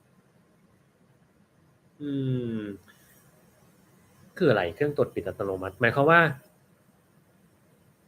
มันก็น่าจะได้นะคือเครื่องอะไรมันก็ตั้งเวลาให้มันปิดอัตโนมัติได้อยู่แล้วไม่ใช่เหรอครับคอมผมตั้งให้มันปิดอัตโนมัติได้เหมือนกันนะดังนั้นเครื่องตรวจปิดอัตโนมัติไม่ต้องมีความรู้อะไรเลยก็ได้นะครับแค่เราไปกดให้มันปิดก็น่าจะได้ตรวจปอดอัตโนมัติไม่ได้ขนาดนั้นหรอกมันขึ้นอยู่ว่าคุณจะตรวจอะไรเพราะว่ามันไม่มีการตรวจอย่างเดียวแล้วรู้ได้ทุกอย่างนะครับมันต้องมีหลายอย่างที่มันปนกันวิดพื้นได้32ทีเยอะไหมครับเยอะครับผมยังวิดได้2ทีเองกินยาแล้วไม่หายควรกินต่อหรือเปล่าควรถ้าเป็นหมอเขาเป็นคนสั่งให้คุณนะครับแต่ถ้าคุณกังวลคุณควรจะกลับไปหาหมอคนนั้นแล้วก็สอบถามให้ชัดเจนว่าคุณเป็นอะไรจะไม่ต้องกินยาต่อไหมกินนานแค่ไหนถ้ากินแล้วไม่ได้ผลจะต้องทำยังไงบ้างนะครับ ทำ MCT oil วันละช้อนโต๊ะดีหรือเปล่าไม่มีคำว่าดีหรือไม่ดีครับแต่ถ้าทานก็ได้ครับก็แนะนำแค่วันละช้อนพอนะฮะมะเร็งเต้านม HER2 positive ระยะ 2A จบการรักษาเคมีมุ่งเป้าทำยังไงไม่ให้ลุกลามไปอวัยวะอื่นคอยตรวจเป็นระยะครับหมอเขาจะทำแมมโมแกรมทุก 3-6 เดือนแถวๆนี้เราก็ต้องทำตามที่เขาบอกนะครับนอกนั้นก็คือเหมือนคนทั่วไปเลยครับออกกำลังกายทุกวันอย่าเครียดนอนหลับพักผ่อนให้เพียงพอถ้านอนหลับเพียงพอแล้วตื่นมามันง่วงก็ไปตรวจการนอนหลับดูว่าเราต้องรักษาอะไรอีกไหมนะครับแล้วก็กินอาหารให้มันสมดุลอย่าไปกินอะไรแปลกๆเยอะๆนะครับกินอย่างใดอย่างหนึ่งเยอะๆอาจจะมีปัญหาได้นะครับขอบตาดำมีวิธีทำให้หายดำหรือเปล่าอันนี้ต้องไปปรึกษาคุณหมอผิวหนังแล้วแหละว่าทำไมมันถึงดำบางคนมันดำเพราะว่าไม่ได้นอนนะครับเส้นเลือดตรงนี้มันขยายจากการไม่ได้นอนก็ต้องไปนอน ถูกไหมฮะคนที่เป็นภูมิแพ้เลือดมันเดินไม่สะดวกมันก็ข้างอยู่ตรงนี้ก็ต้องไปรักษาภูมิแพ้ถึงจะหายดำคนที่โดนแสงแดดมากๆแล้วมันดำอันนี้ก็ต้องอย่าโดนแสงแดดทาครีมกันแดดแล้วไปยิงเลเซอร์ให้ทำลายเมลานินทิ้งอย่างเงี้ยพวกพิโคหรืออะไรก็แล้วแต่นะครับหรือถ้าเกิดคนที่มันบุ๋มลงไปลึกเลยทำให้ดูดำดูลูกตามันหายไปอันนั้นก็ต้องไปปรึกษาหมอผิวหนังแล้วว่าฟิลเลอร์อาจจะช่วยได้บ้างไหมอย่างเงี้ยใส่เข้าไปข้างในอย่างเงี้ยถ้าสุดท้ายไม่หายเลยหาอะไรไม่เจอก็ต้องหมอศัลยกรรมพลาสติกตัดไอ้ข้างในออกไปเลยนะครับลูกช้างวิดพื้นได้10 ทีโอ้โหอันนี้เก่งมากเลยนะผมว่าผมได้ซี2 ทีก็น่าจะเหนื่อยละถ้าเราไม่อยากใช้ซิงโกแลและมอนเทลูแคสจะมีตัวยาอื่นแทนหรือเปล่ามีเยอะแยะเลยครับซิงโกแลกับมอนเทลูแคสนี่มันเป็นยาตัวเดียวกันนะถ้ายาตัวอื่นก็แล้วแต่ว่าคุณคุยกับคุณหมอแล้วตัวไหนที่คุณใช้แล้วอาการมันดีขึ้นก็ใช้ตัวนั้นการตรวจมันไม่ได้ง่ายอะไรขนาดนั้นครับยิ่งเดินผ่านเครื่องสแกนแล้วรู้หมดทุกโรคอันนี้ไม่มีอะไรที่แบบเดินผ่านแล้วก็รู้หมดนะฮะแน่ๆโดนัท1,000 แคลเท่ากับเนื้อสัตว์1,000 แคลไม่เท่าครับแคลอรี่มันก็คือแคลอรี่แต่ปัญหาคือจุดกำเนิดของแคลอรี่มันไม่ใช่ของอย่างเดียวกันดังนั้นวิธีในการเอาไปใช้ของร่างกายก็จะไม่เหมือนกันถ้าเป็นโดนัทเนี่ยมันจะเป็นคาร์โบไฮเดรตซะส่วนใหญ่คุณเอาไปใช้1,000 แคลอรี่เนี่ยคุณก็จะได้ไขมันเข้ามาแทนนะครับแล้วก็จะได้ไตรกลีเซอไรด์ที่มันสูงรวมทั้งมันเป็นน้ำตาลที่มันดูดซึมง่ายดังนั้นก็จะมีโอกาสที่จะเกิดภาวะดื้ออินซูลินแล้วก็เป็นเบาหวานได้ง่ายแต่ถ้าเนื้อสัตว์เนี่ยมันมักจะมีโปรตีนปนกับอย่างอื่นซะมากกว่านะอาจจะมีไกลโคเจนในกล้ามเนื้อของมันซึ่งก็เป็นคาร์โบไฮเดรตมีไขมันปนมันก็จะได้ทุกๆอย่างเนี่ยปนกันไม่ใช่มีแค่คาร์โบไฮเดรตอย่างเดียวนะครับทั้งหมดนี้ก็สามารถไปเป็นแคลอรี่ 1,000 แคลอรี่ของคุณได้นะครับแต่ว่าส่วนประกอบของอาหารมันก็ใช้ต่างกันส่วนแรกที่ร่างกายจะเอาไปใช้ก็คือคาร์โบไฮเดรตถ้าเรากินเข้าไปเยอะมันใช้ไม่หมดมันก็เก็บเป็นไขมันแต่ถ้ามันเอาไปได้น้อยซึ่งในเนื้อสัตว์มันมีน้อยกินเข้าไปโอเคมันก็เข้าไปนิดนึงมันก็ใช้หมดแล้วนะครับส่วนที่เหลือไขมันโปรตีนพวกนี้โปรตีนมันก็เอาไปเสริมสร้างตามส่วนต่างๆของร่างกายได้นะครับก็จะคุ้มกว่าการที่คุณกินโดนัท 1,000 แคลแล้วกันนะ ไม่อยากทำงานที่ไทย SIP HBH บ้างหรือคะตอนนี้ยังไม่อยากครับทำยังไงให้ Muscle Up ได้ครับฝึกอย่างเดียวเลยครับฝึกบ่อยๆขอบคุณลูกช้างนะครับที่สนับสนุนมานะครับอันนี้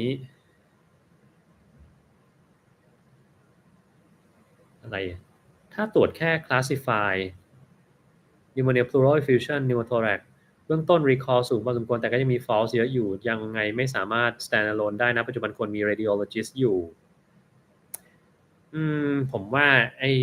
ถ้าจะใช้พวก AI ผมไม่เอามันมาทำอย่างนั้นหรอกครับผมว่ามันไปจริงๆตอนนี้ก็มีใช้แล้วนะเขาใช้ในการตรวจ CT สแกนดูพวกก้อนต่างๆว่าโอกาสในการเป็นมะเร็งมันสูงแค่ไหนนะครับแล้วจำเป็นต้องทำ biopsy หรือเปล่าก็ใช้ AI ทำนะครับ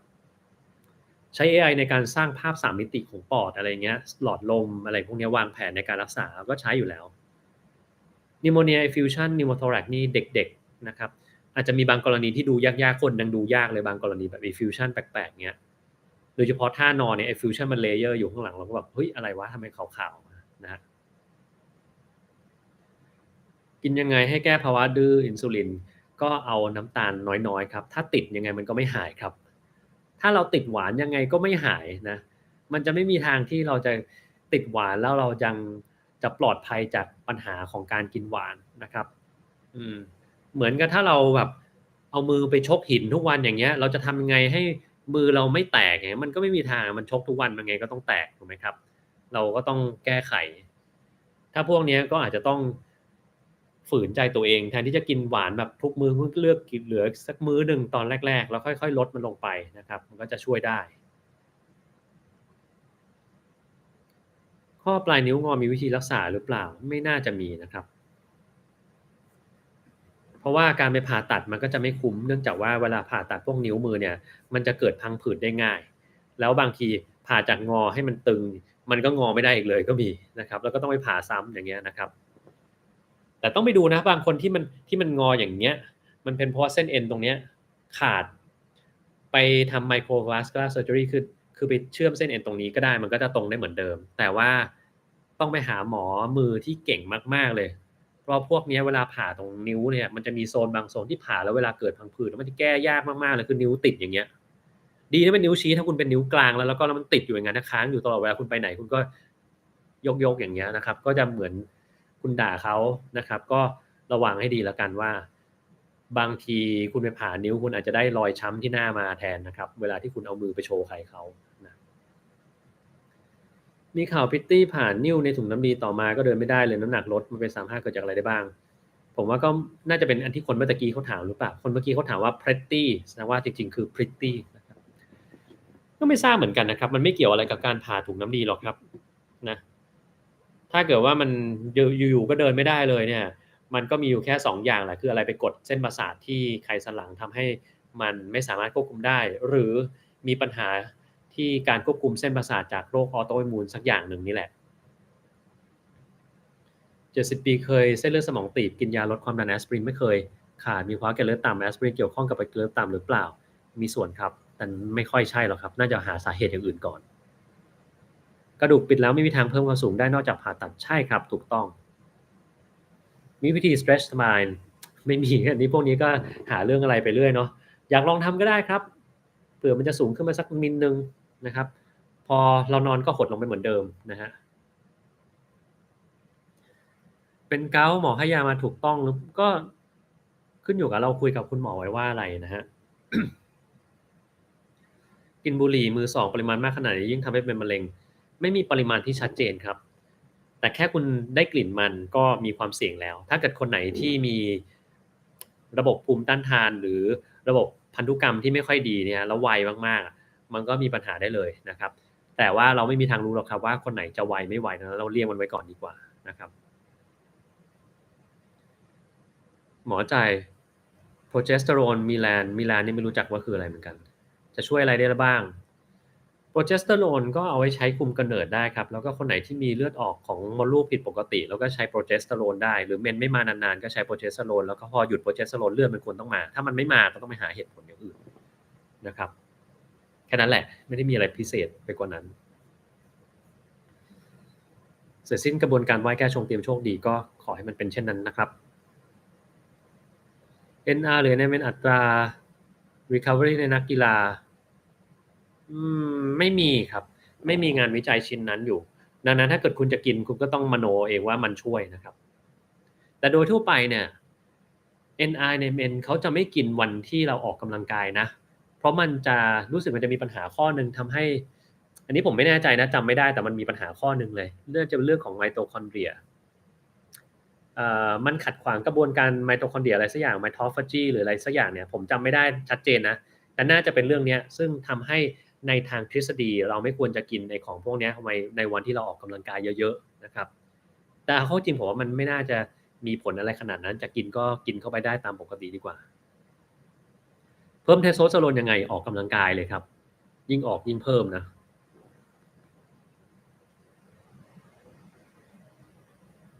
ปกติเป็นซอสเตอร์ทำแผลยังไงก็ไม่มีอะไรครับ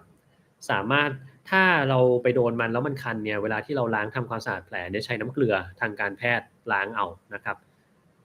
ล้างแล้วก็ปล่อยให้มันแห้งหน่อยแล้วค่อยปิดแผลนะครับทำไมทีบีถึงไปก่อโรคที่อะดรีนัลมันไปตรงไหนในร่างกายก็ได้เลยครับทีบีเราไม่ได้ห้ามมันเนาะคือของพวกนี้มันอยู่ตรงไหนก็ได้ในร่างกายผมเคยเจอทีบีในมดลูกอะนะครับในมดลูกในรังไข่เจอมาแล้วในสมองก็มีใช่ไหมครับในตับในปอดในลำไส้มีหมดทุกที่ได้นะมันไม่ได้แปลกอะไรนะครับก็เหมือนเรากำลังถามว่าเนี่ยคุณไปทำอะไรที่พารากอนวันก่อนก็ก็ไปจากบ้านไปพารากอนมันแปลกยังไงนั่งรถไฟฟ้าหรือเดินไปหรือขับรถหรืออะไรก็ได้มันก็ไปได้มันไม่ได้มีอะไรที่ห้ามไปมันเหมือนเป็นความรู้สามัญที่มันจะทำอะไรก็ได้นะฮะ นอนเที่ยงคืนแต่น้ำหนักและหุ่นไม่ลดเลยลดแป้งน้ำตาลกินโปรตีนก็นอนพอหรือเปล่าครับถ้านอนพอความหิวมันก็จะลดลงถ้านอนไม่พอหรือนอนเยอะแล้วมันยังง่วงไอ้อย่างเงี้ยต้องไปตรวจการนอนหลับแล้วคุณมีปัญหาหรือเปล่านะครับถ้าเกิดว่ามีหยุดหายใจในขณะหลับนะก็จะลดความร้อนได้ยากหน่อยนะครับคนเราจะเป็นต้องถ่ายทุกวันไหมไม่จำเป็นครับไม่ได้จำเป็นจะต้องถ่ายวันละ2-3รอบด้วยนั้นก็เยอะไปนะครับในทางการแพทย์เนี่ยนิยามของคำว่าท้องผูกก็คือภายใน1 อาทิตย์คุณไม่ถ่ายเลยสักครั้งและคุณต้องมีอาการอึดอัดหรือมีอะไรสักอย่างที่คุณรู้สึกไม่สบายตัวนั่นคือท้องผูกนะครับแต่ถ้าเกิดคุณถ่ายอาทิตย์ละ1 ครั้งและคุณไม่มีปัญหาอะไรเลยถามว่าท้องผูกไหมไม่ผูกนั่นคือปกติของคุณนั่นแหละ แต่บางคนวันนึงถ่าย 2-3 ครั้งบางคนวันนึงถ่าย1ครั้งบางคน 2-3 วันถ่าย1ครั้งถ้ามันเป็นอย่างนี้ทุกวันก็ไม่ถือว่าผิดปกติแต่ถ้าเกิดคุณถ่ายทุกวันมาแล้วอยู่ๆมาอาทิตย์นึงเนี่ยคุณไม่ถ่ายเลย5วันอย่างเงี้ยผิดปกติต้องไปหาเหตุผลนะครับคนกล้ามใหญ่จะเหนื่อยง่ายและมีความช้ามากกว่าคนที่เน้นคาร์ดิโอใช่ไหมครับคนที่เน้นคาร์ดิโอมันฝึกเรื่องหัวใจอยู่แล้วมันก็ต้องเหนื่อยยากกว่าอยู่แล้วถ้างั้นคุณจะเปรียบเทียบนะคุณจะเอาคนกล้ามใหญ่เทียบกับคนที่กล้ามไม่ใหญ่นะครับต้องบอกว่าคนที่กล้ามใหญ่เป็นสัดส่วนกับความแข็งแรงของหัวใจเนี่ยไม่ได้เหนื่อยง่ายเลยครับเหนื่อยตามปกตินี่แหละแต่คนที่กล้ามมันใหญ่เร็วกว่าการทำงานของหัวใจพวกนี้จะเหนื่อยง่ายเช่นนักกล้ามที่ชอบฉีดสเตียรอยด์กินอะไรเข้าไปเยอะๆทั้งหลายแหละคุณสังเกตดูสิคนไหนที่แบบกล้ามโตเร็วๆมากๆนะพวกนี้เวลาที่มาทำคลิปวิดีโอหรือมาออกอะไรรายการอะไรสักอย่างเขายกได้ดีมากแต่พอเสร็จแล้วหอบเหนื่อยพูดเหนื่อยตลอดเวลาอย่างเงี้ยคือกล้ามมันโตเร็วกว่าระบบหัวใจที่เขาทำงานได้นะครับ น้ำหอมมิสดิออดูนคุณแม่ยึดไปแล้วอย่างนั้นเราก็ลองไปค้นตู้คุณแม่ว่ามีน้ำหอมอะไรให้เรายึดมาเล่นบ้างดีกว่านะครับเป็นแผล anal fissure ปริขอบทวารจะเป็นฝีหรืออย่างอื่นได้หรือเปล่าได้ครับมันสามารถที่จะเกิดได้น้ำหนักตัวเยอะลดสะโพกยังไงมันก็ต้องเริ่มจากการลดอาหารที่เรากินเข้าไปก่อนนะครับคืออาหารที่เรากินเนี่ยขั้นแรกถ้าเราลดของที่เป็นน้ำตาลเชิงเดี่ยวได้เนี่ยหลายๆครั้งเนี่ยน้ำหนักมันลดลงไปเองโดยที่คุณไม่ต้องทำอะไรเลยนะครับแล้วก็ไปเลือกอะไรที่มันทำให้คุณอิ่มหน่อยเช่นถ้าคุณอยากจะกินอะไรเข้าไปสักอย่างขอกินเป็นน้ำแล้วกันกินน้ำก็เป็นน้ำเปล่านี่แหละนะครับแล้วพวกน้ำผลไม้น้ำอัดลมขนมอย่างเงี้ยเลิกซะนะครับแค่เนี้ยน้ำหนักมันก็ลงแล้วนะฮะกลูตาไทโอนไม่ได้ช่วยเร่งการเผาผลาญนะครับเศรษฐีไบรอันจอห์นสันกินอาหารเสริมไปหลายตัวสุขภาพเขาจะไม่พังเหรอครับไม่จำเป็นจะต้องกินอาหารเสริมแล้วสุขภาพพังนะมันก็จะต้องมีการเลือกให้ถูกต้องมากกว่านะครับเอาของฝากกลับไปหมดไหมครับไม่ครับผมจะทิ้งบางอย่างไว้ที่นี่เหมือนกันเอาไปได้นิดเดียวเพราะว่ามันเยอะแบกเข้าไปเขาคิดว่าเราจะเอาไปขายที่ไหนนะฮะการลดยานอนหลับด้วยตัวเองเป็นผลดีหรือเปล่าดีครับดีถ้าเราสามารถลดได้นะขอบคุณคุณโฮชินะครับที่สนับสนุนมานะครับ ก็ดีปอดรั่วรักษาโดยให้ปอดสมานเองได้แล้วจะขึ้นเครื่องบินได้หลังจากนี้ในกี่วันถ้าให้ดีเอา2อาทิตย์ครับจะปลอดภัยที่สุดแต่ถ้าเกิดคุณรั่วบ่อยแล้วคุณจะต้องไปทำการผ่าตัดหรือใช้วิธีอื่นให้มันเชื่อมติดกันจะดีที่สุดนะครับเป็นออโตอิมมูนชนิด IgG4 ภายหลังจะเป็นออโตอิมมูนแบบอื่นได้หรือเปล่าอ่าไม่ค่อยเจอนะเท่าที่ผมดูเคสมานะครับไม่เจอว่าเป็นอะไรอย่างอื่นแต่มันก็ถามว่าในทางทฤษฎีเป็นได้ไหมเป็นได้ครับ อายุที่มากขึ้นทำไมถึงปวดกล้ามเนื้อปวดเมื่อยมากขึ้นส่วนใหญ่แล้วเนี่ยมันเป็นเพราะว่าท่าทางที่คุณทำผิดมาทั้งชีวิตนั่นแหละในช่วงที่วัยเราไม่มากเนี่ยร่างกายเราสามารถซ่อมแซมที่มันมีปัญหาได้นะครับแต่ว่าพอเราแก่ตัวเนี่ยร่างกายระบบซ่อมแซมมันแย่ลงโดยธรรมชาติอยู่แล้วเนี่ยถ้าประกอบกับความเคยชินที่เราชอบทำท่าทางบางอย่างมาตลอดชีวิตเนี่ยมันก็จะมีปัญหาอย่างนี้ง่ายขึ้นครับ กดทับที่ก้นควรใช้ยาอะไรทาดีอันเนี้ยต้องไปปรึกษาหมอที่เขาดูแลเรื่องแผลแล้วครับว่าเป็นแผลกดทับระยะไหนนะครับเพราะว่าวิธีในการรักษาจะไม่เหมือนกันนะครับกินข้าวก่อนอาบน้ำหรืออาบน้ำก่อนกินข้าวไหนดีกว่าอาบน้ำก่อนกินข้าวครับจริงๆมันเป็นอะไรที่สามัญสำนึกเนาะคือเราอยากจะกินข้าวให้แบบหน้าเมือกๆร้อนๆมาเหนื่อยๆแล้วจะกินข้าวผมว่ามันไม่ค่อยดีเนาะ ถ้าเป็นผมจะไปอาบน้ำให้สดชื่นแต่งตัวสบายๆแล้วก็มากินข้าวด้วยความสุนทรีค่อยๆเคี้ยวทีละคำ2คำมันไม่ดีกว่าเหรอครับเนาะทำไมตอนนอนคัดจมูกพอยืนขึ้นมันหายไปชั่วคราวเพราะว่าตอนนอนเนี่ยเลือดมันสามารถที่จะไหลมาตรงหัวเราได้ง่ายตอนคุณยืนเนี่ยเลือดมันลงไปข้างล่างครับตอนคุณนอนเลือดมันก็ขึ้นมาที่หัวได้แล้วมันขึ้นมาที่หัวมันไปตรงไหนตรงเยื่อบุจมูกถ้าเลือดตรงเยื่อบุจมูกมันเยอะมันจะบวมแล้วคุณก็จะมีอาการคัดจมูกได้นะครับดังนั้นบางคนเนี่ยก็จะเป็นแบบนี้แหละ เส้นเลือดฝอยในตาแตกออกกำลังกายแบบวิ่งเบาๆได้หรือเปล่าก็ได้ครับแต่อย่าเบ่งแล้วก็อย่าไปอยู่ในที่ร้อนแล้วกันมันจะยิ่งแตกนะครับรวมทั้งอย่าไปให้ลมพัดโดนหน้าด้วยนะครับมันจะยิ่งแตกใหญ่เลยกล้ามเยอะไมโตคอนเดรียก็เยอะแบบนี้คนวิ่งมาราธอนไมโตคอนเดรียน้อยกว่าใช่หรือเปล่าไม่ใช่ครับไมโตคอนเดรียกับ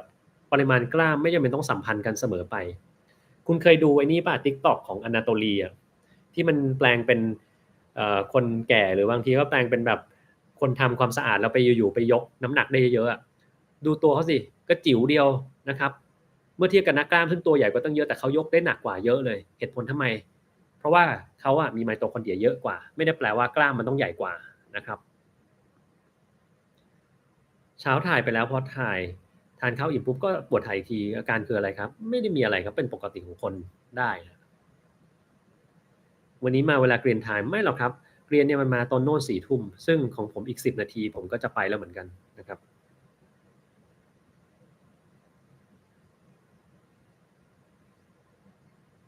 มีประวัติสัมผัสคนไข้วัณโรคแต่ตรวจเจอยูรินแรมโพซิทีฟสามารถเริ่มการรักษาได้เลยอันนี้ประหลาดมันไม่มีการตรวจนี้อยู่ในโลกนี้ครับสัมผัสคนไข้วัณโรคเอ็กซเรย์ปอดปกติยูรินแรมไม่เคยได้ยินการตรวจนี้นะมันชื่ออะไรครับ lymphangioliomatosis ก็ไม่ได้ตรวจทางยูรีนนะครับปกติแรมเนี่ยเราจะตรวจเลือดเราจะตรวจ VEGF-D นะครับเราไม่ตรวจฉี่นะดังนั้นอันนี้จะเข้าใจผิดอะไรสักอย่างนะครับเลือดกำเดาไหลข้างเดียวเกิดจากอะไรก็เกิดจากจมูกข้างนั้นอาจจะมีการมีปัญหาเช่นคุณไปแคะหรือเส้นเลือดผิดปกตินะครับหรือว่ามีผิวเยื่อบุที่มันมีปัญหาก็ได้นะครับเล่นสเต็ปเปอร์ฟังผมไปเรื่อยๆเหนื่อยเลยก็ดีแล้วครับเคยได้ยินวัคซีน mRNA ป้องกันมะเร็งมีจริงไหมอันนี้ผมยังไม่เจอนะยังไม่ได้อ่านเจอว่ามันสามารถป้องกันมะเร็งได้จริงต้องลองไปดูนะครับแต่จริงๆมันไม่มีทางที่มะเร็งมันจะโดนป้องกันได้ด้วยวัคซีนชนิดเดียวหรอกครับนะเพราะอย่างมะเร็งปากมดลูกเนี่ยโอเคเรามีวัคซีนฉีดป้องกันได้แต่ว่าไอ้มะเร็งอย่างอื่นเราก็ป้องกันไม่ได้มันไม่มีในโลกนี้หรอกครับว่าพัฒนาออกมาฉีดไอ้นี่ครบเซตแล้วเนี่ยคุณจะเป็นมะเร็งอีกตลอดชาติไม่มีทางบอกได้เลยนะครับมีวิธีฝึกให้คิดเร็วขึ้นไหมนะครับสมาธิก่อนเลยครับถ้าคุณสมาธิดีมันก็จะคิดเร็วขึ้นเป็นอัตโนมัติเลยนะครับออกกำลังกายประเภทไหนเพิ่มไมโตคอนเดรียได้เยอะถ้าอยากเพิ่มได้เยอะๆจริงๆไปออกกำลังกายแบบ power lifter ครับทำยังไงไปลองเปิดดูเลยครับว่า power lifter เขาฝึกกันยังไงนะครับวันนี้เราจะไม่เล่ารายละเอียดแล้วกัน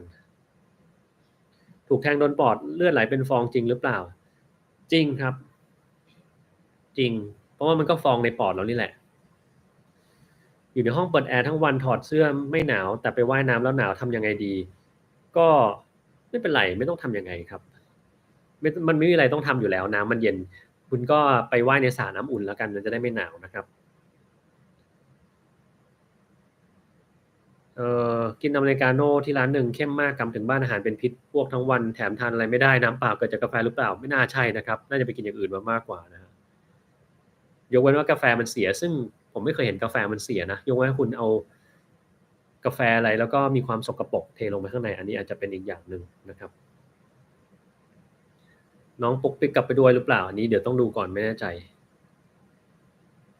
ยูรีนไลโปอาราโบนแมนแนนที่ไทยมีใช้อยู่แต่ไม่แน่ใจว่าเชื่อถือหรือเปล่าตัวนี้ผมไม่เคยใช้ตรวจเลยอะถ้าเกิดว่าเราจะใช้ตัวนี้เพื่อการตรวจ TB ไม่แนะนำครับเราควรจะทำวิธี standard มากกว่าถ้าผมจะตรวจ TB เอ็กซเรย์ปอดไม่เจอผมก็จะตรวจ quantiferon gold นะครับหรือไม่ฉะนั้นก็จะเป็น TB spot test ก็ได้หรือถ้าจะโบราณหน่อยก็ PPD test เลือกเอาที่มันเป็น gold standard จะดีสุดนะครับถ้าคุณอยากใช้ตัวแปลกๆอันนี้ก็แล้วแต่เลยนะครับอายุ60วัคซีนปอดอักเสบควรฉีดได้หรือยังครับได้แล้วครับจริงๆก็65เนาะแต่ถ้าคุณ60มันก็อรุ่มอร่วยฉีดได้นะครับไม่มีปัญหาหรอกระหว่างชาเขียวกับกาแฟเลือกอะไรดีครับก็เลือกว่าอันไหนอร่อยกว่าเราก็จะเอาอันนั้นนะครับผมทำวิทยานิพนธ์เรื่องอะไรครับไม่เคยทำวิทยานิพนธ์นะครับ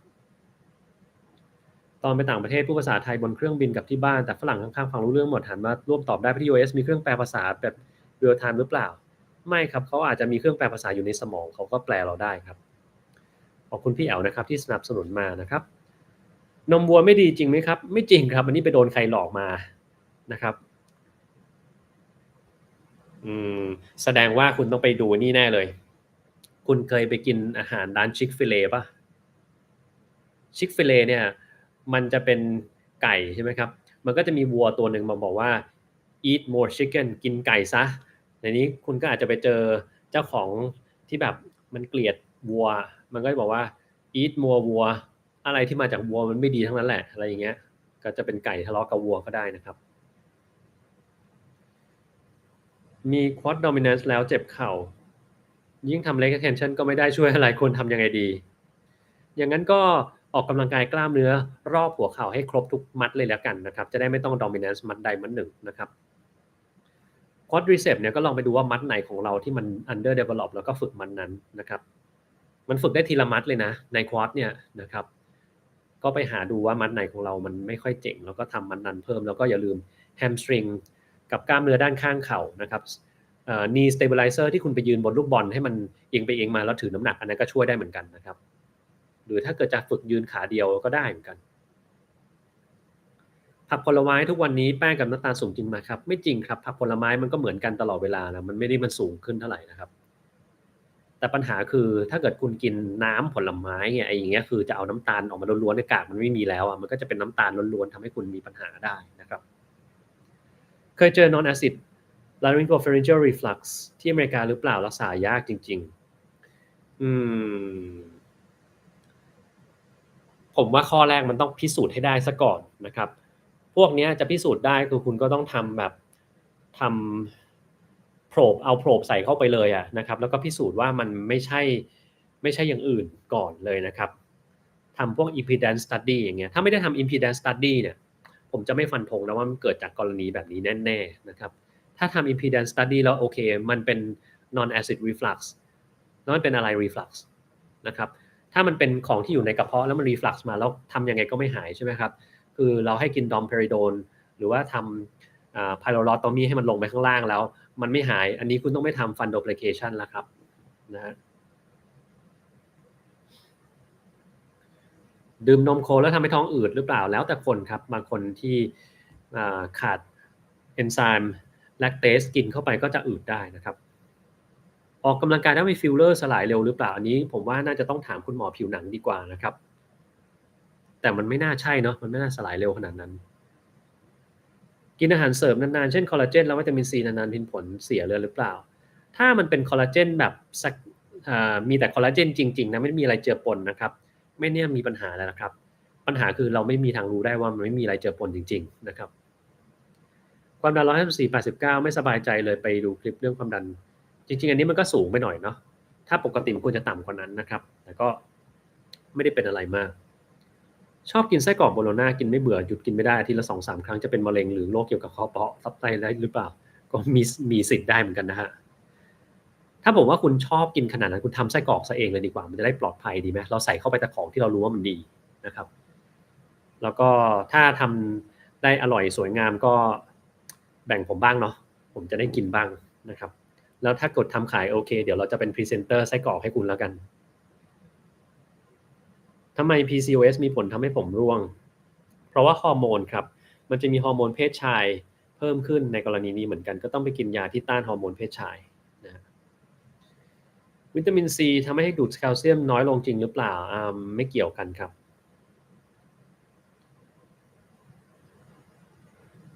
ข่าวไฟป่าเท็กซัสไม่ได้ดูครับ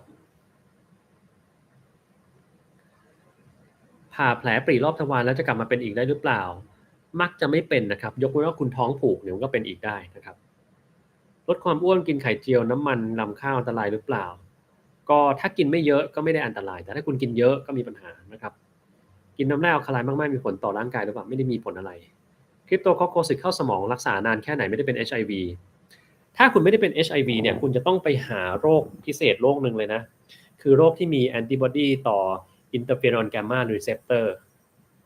ต้องไปหานะไม่ได้บอกไม่แต่คือไม่ได้เป็นต้องคุณต้องเป็น HIV คุณไม่เป็น HIV คุณก็ต้องไปหาพวก T cell defect ต่างๆนะครับโรคที่คุณกินยากดภูมิต้านทานไม่ว่าอะไรก็แล้วแต่เนี่ยที่มันมีผลต่อ T cell เช่นคุณกินทาโคไลมัสกินเอซาไตาปรีนไมโครเฟนอเลต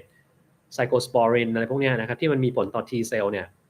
พวกนี้ทำให้คุณเป็นคริปโตคอคโคซิสในหัวได้หรือถ้าคุณไม่เป็นอะไรเลยไม่ได้กินยาอะไรสักอย่างอยู่ในร่างในโลกนี้เลยแล้วไปทดสอบ T cell ก็ปกติดีคุณต้องไปหาโรคพิเศษอันนึงซึ่งชื่อว่า interferon gamma receptor antibody นะครับที่จุฬามีตรวจผมรู้เพราะว่ามีรุ่นพี่เขาทำอยู่นะครับใช้การรักษาก็ คือ2อาทิตย์แรกมันเป็น consolidation treatment คือเราต้อง induction เข้าไปก่อนโดยใช้พวกamphotericin B fluticasone พวกนี้นะครับแล้วหลังจากนั้นก็เป็น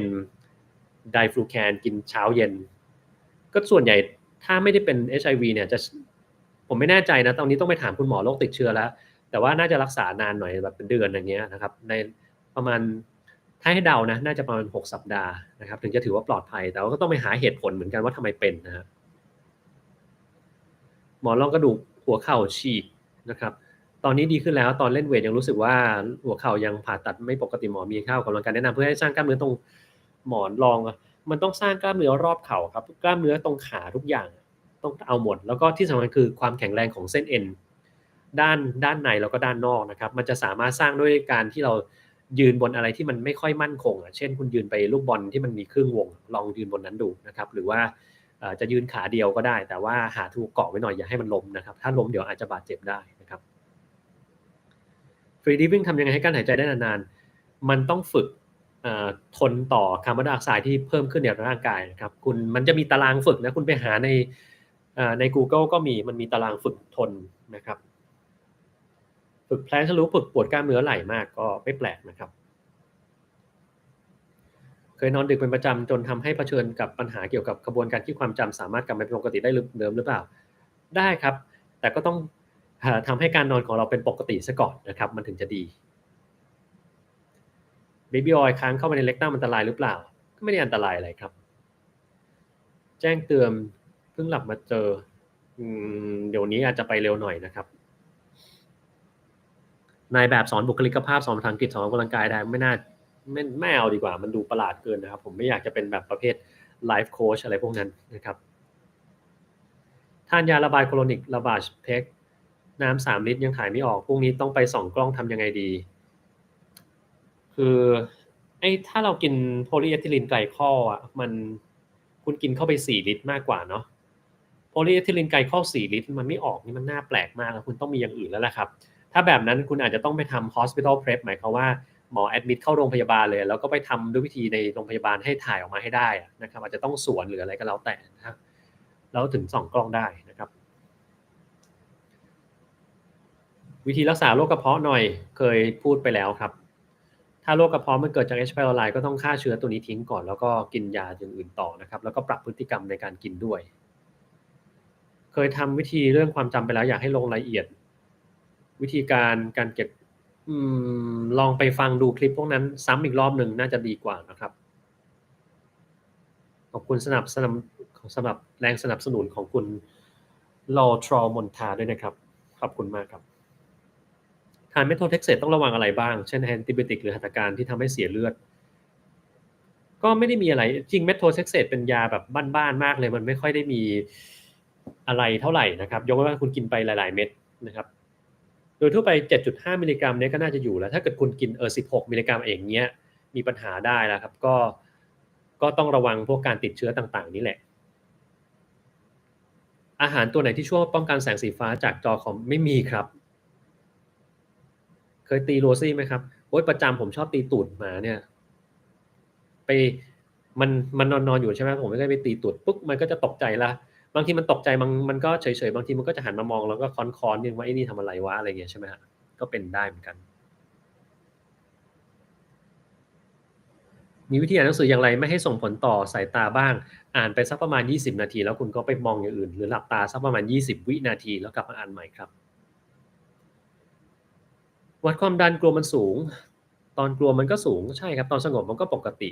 อยากหายโดยไม่ต้องทานยากลุ่มวิตกกังวลดูแปลกๆเป็นแบบนี้จริงๆต้องพกเครื่องความดันถ้าคุณติดเกี่ยวกับตัวเลขอย่างเงี้ยอันเนี้ยมันจะยิ่งทำให้คุณวิตกกังวลเข้าไปใหญ่นะครับดังนั้นเราต้องอย่ายึดติด เล่นเวทกินโปรตีน 1.5 เท่าของน้ำหนักตัวแต่เป็นคนที่กินทำให้ผอมถ้าเป็นแบบนี้ไปเรื่อยๆกล้ามจะขึ้นไหมครับไม่น่าขึ้นครับมันต้องเล่นเวทมากกว่าคือสำหรับผมนะโปรตีนไม่ได้สำคัญขนาดนั้นมันสำคัญที่การเล่นออกกำลังกายของคุณมากกว่า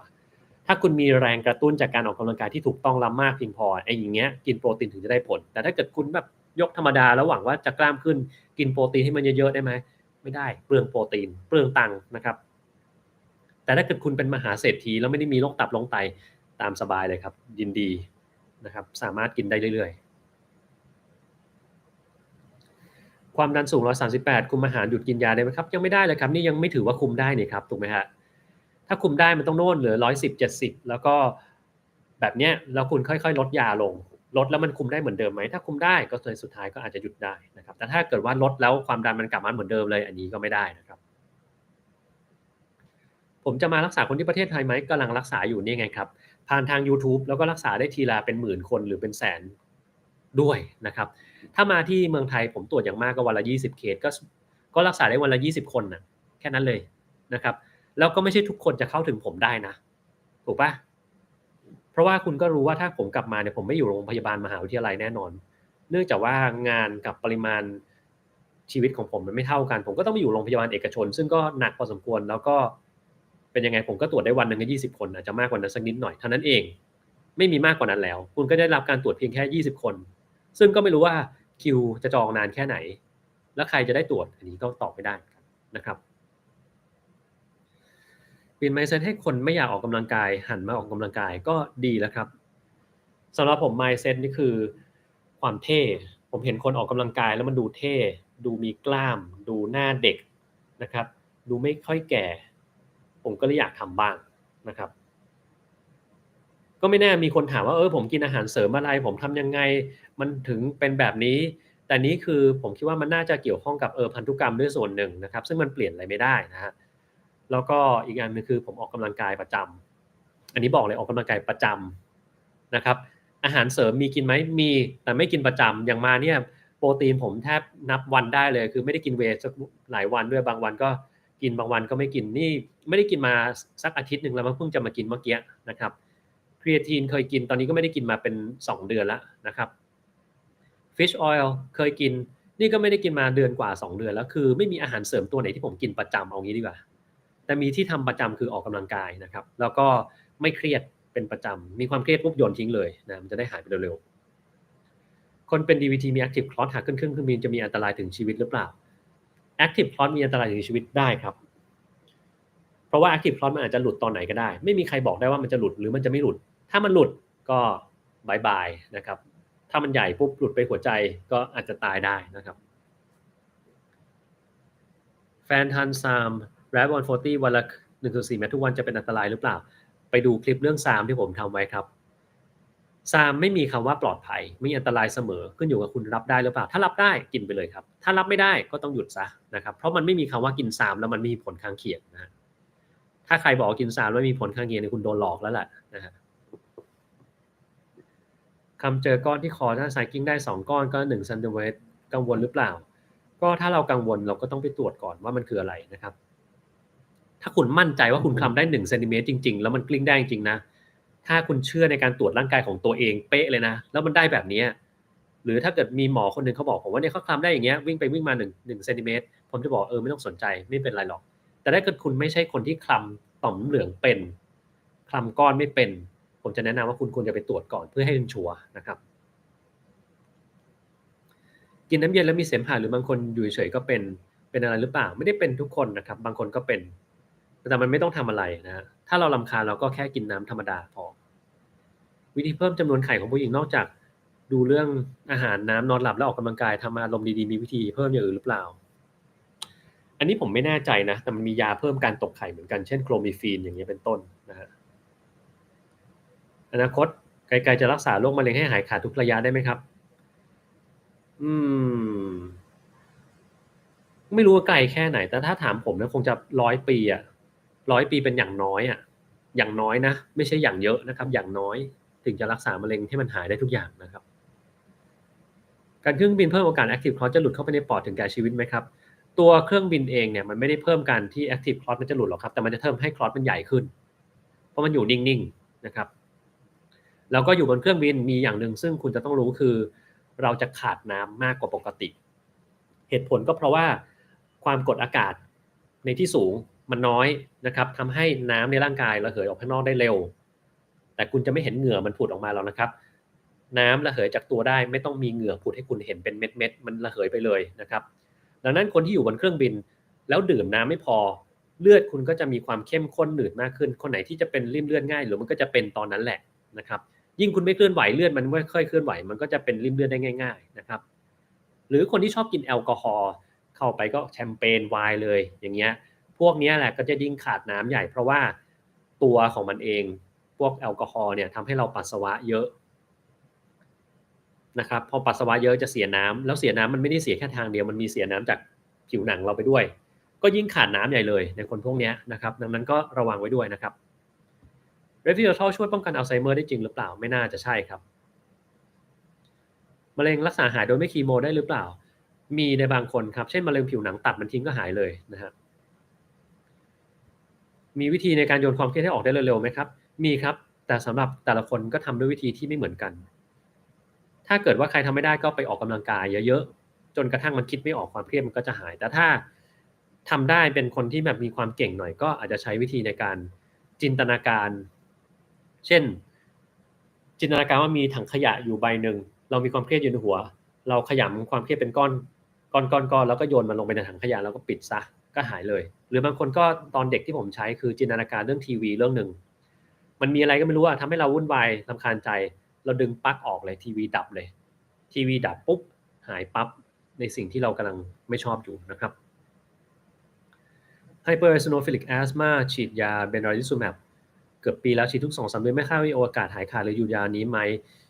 ไม่น่ามีครับ Benralizumab นี่คือเป็นยาที่ฉีดไปตลอดชีวิตนะครับแต่ถ้าตัวนี้ไม่ได้มันก็จะมีตัวที่คุณเอาไปฉีดเองที่บ้านได้ดูพิลูแมปพวกนี้นะครับก็สามารถใช้ได้หรือเทเซเปลูแมปก็จะเป็นตัวหนึ่งแต่เทเซเปลูแมปนี่มันน่าจะแพงกว่านี้อีกเนาะเบนรานี่แหละดีแล้วครับส่วนใหญ่พวกนี้ไม่ค่อยหายนะถ้าเรายังมีตัวที่ไปกระตุ้นมันอยู่แต่ถ้าเราหลีกเลี่ยงตัวกระตุ้นได้หมดทุกอย่างมันก็มีโอกาสหายเหมือนกันนะครับโควิด -19 ถ้าเป็น acute sinusitis ได้ไหมครับได้ครับคัดจมูกน้ำมูกมา1 เดือนแล้วอันนี้ต้องไปตรวจครับตอบไม่ได้ว่าเป็นอะไรนะฮะตาบอดสีอันตรายหรือเปล่าก็อันตรายได้ในการที่คุณมองอะไรแล้วคุณแยกสีมันไม่ออกนะครับก็อาจจะอันตรายอย่างนั้นแหละคนกินยาจิตเวชมานานแล้วจะเป็นมะเร็งสมองหรืออัลไซเมอร์โรคทางสมองได้ง่ายกว่าปกติไหมครับไม่ครับยกเว้นยาบางคนเนี่ยจะมีผลต่อจิตประสาทนะครับแต่ไม่เกี่ยวอะไรกับมะเร็งนะลำไส้อักเสบเรื้อรังว่าเกิดจากสาเหตุใดป้องกันได้อย่างไรอันนี้ตอบไม่ได้เหมือนกันครับเพราะว่าส่วนใหญ่ลำไส้อักเสบก็ไม่ทราบสาเหตุอยู่ๆมันก็เกิดของมันเองมันจะมีที่มีสาเหตุอยู่บางอย่างเช่นคุณกินยาบางตัวเข้าไปเนี่ยกินพวกยาลดกรดโปรตอนปั๊มอินฮิบิเตอร์บางทีก็จะเกิดพวกลิมโฟไซติกโคไลติสพวกนี้ก็ได้นะครับยาเอนเซดนะครับก็ทำให้เกิดลำไส้อักเสบได้นะแต่ส่วนมากเราจะไม่ค่อยรู้นะครับลำไส้อักเสบเช่นเป็นโครนดิซีสอัลเซอริทีฟโคไลติสพวกนี้เราไม่รู้ว่ามันเกิดจากอะไรนะครับมันมีเหตุที่แบบสนับสนุนมากมายนะครับก็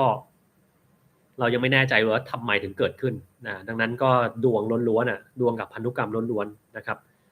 พวกนี้เนี่ยมีวิธีในการรักษาเฉพาะเจาะจงคือต้องใช้ยากดภูมิต้านทานนะครับแล้วก็อาหารอะไรที่มันย่อยยากๆนะครับก็ต้องหลีกเลี่ยงกินอาหารก็ต้องกินให้มันมีน้ำเยอะๆหน่อยนะครับมันจะได้ไม่ไปติด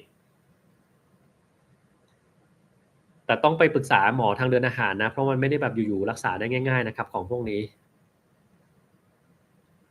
บรรเทาอาการปวดหลังปวดคอหรือเปล่ามีครับข้อแรกคือทำท่าทางให้ถูกต้องซะก่อนถ้าเกิดคนไหนอย่างนี้เรื่อยๆหรือทำงานแล้วก้มคอเรื่อยๆคุณต้องแก้นั้นก่อนเพราะถ้าคุณไม่แก้ไม่มีทางหายตลอดชีวิตแน่นอนนะครับแล้วถ้าเกิดแก้เสร็จปุ๊บเนี่ยก็ต้องไปดูด้วยว่าคุณจะมีท่าอะไรที่มันไม่ปกติหลังค่อมอะไรอย่างเงี้ยหรือเปล่านะครับถ้ามันไม่มีทุกอย่างทำท่าทาง posture ถูกต้องหมดแล้วเนี่ยก็อาจจะต้องไปดูที่ตัวกระดูกเองว่ามันมีปัญหาอะไรหรือเปล่านะฮะอืมชอบหนีจากความฝันแต่พอเรารู้เรื่องราวว่าฝันเลยกลับไปฝันต่อแบบลูซิดแต่ทำไม่ได้ทำยังไงดี ไม่ต้องทำอะไรครับแต่ถ้าอยากฝึก Lucid ก็ไปฟังคลิปที่ผมสอนไว้นะครับวัยรุ่นที่แข็งแรงสุขภาพดีถ้าสำลักแล้วเป็นนิโมเนียได้ครับได้ครับท้องผูกกินมิลค์แมกนีเซียต่อเนื่องหลายปีมีผลเสียอย่างไรบ้างไม่ค่อยมีปัญหาอะไรนะสัญญาณตอนที่บอกว่าร่างกายกำลังเครียดอยู่ครับหัวใจเต้นเร็วหรือเปล่าเราจะรู้ร่างกายจะรู้ได้ไงว่าเราเครียดอยู่อันนี้มันไม่น่าถามอะไรนะคือตอนคุณเครียดคุณรู้ไหมว่าคุณกำลังเครียดอยู่น่าจะรู้นะใช่ไหมมันเหมือนถามว่าเราจะรู้ยังไงครับว่าคุณปวดอึอยู่ เออปวดอึมันก็ปวดเครียดมันก็เครียดมันไม่รู้จะบอกยังไงอะเนาะดังนั้นก็ ไม่น่ามีอะไรที่เราจะต้องคิดเยอะหรอกครับของพวกนี้แต่ช่วงที่เราโกรธหัวใจเต้นเร็วก็ได้นะครับบางทีเราอาจจะมีการเกร็งคอบ่าไหล่โดยที่ไม่รู้ตัวอย่างนั้นก็ได้หรือลืมหายใจก็จะเป็นเหตุผลหนึ่งก็ได้นะครับลดกรดยูริกคนกินยาเฟบูริกหรืออะโลเพรินอลแตกต่างกันอย่างไรเอ่อตัวไหนก็ได้นะครับไม่ได้มีปัญหาอะไรเลยนะฮะแต่อะโลเพรินอลมันจะมีปัญหาในคนที่เป็นโรคไตนิดหนึ่งก็กินเฟบูโซสแตทแล้วกันวิตามินดีต้องกินคู่กับ Day 2แล้วซีด้วยกันถึงจะได้ผลไม่จริงครับจะกินก็ได้นะครับหนีจากความวุ่นวายอยู่สงบก็ดีแล้วครับถ้าเผื่อไว้เปิดกล่องดำวันเวลาจะเป็นยังไงเหรอครับอันนี้ย้อนกลับไปฟังตอนไลฟ์ตอนแรกเลยครับเพราะว่าพูดไปแล้วนะฮะเหม็นร้องน้ำมูกที่ออกมานะครับเกิน5 ปียังไม่มีนิวทอนซินโคนิกไซนูไซติสตอบไม่ได้ครับมันต้องไปตรวจนะฮะวิตามิน K2D3 5,000 U ถ้าทานหลังออกกำลังกายทุกวันอันตรายหรือเปล่าก็มันขึ้นอยู่กับระดับวิตามินดีในร่างกายของคุณมีเท่าไหร่นะครับเพราะว่าบางคนกินเท่านี้มันไปตรวจปุ๊บสูงปี๊ดเลยอันนี้ก็อันตรายนะครับแต่ถ้ากินแล้วไปตรวจมันก็น้อยเท่าเดิมเนี่ย50เนี้ยไม่มีปัญหาก็กินได้นะครับแต่มันจะไม่เหมือนกันทุกคนนะดังนั้นคุณกินก็ต้องตรวจหน่อยนะครับ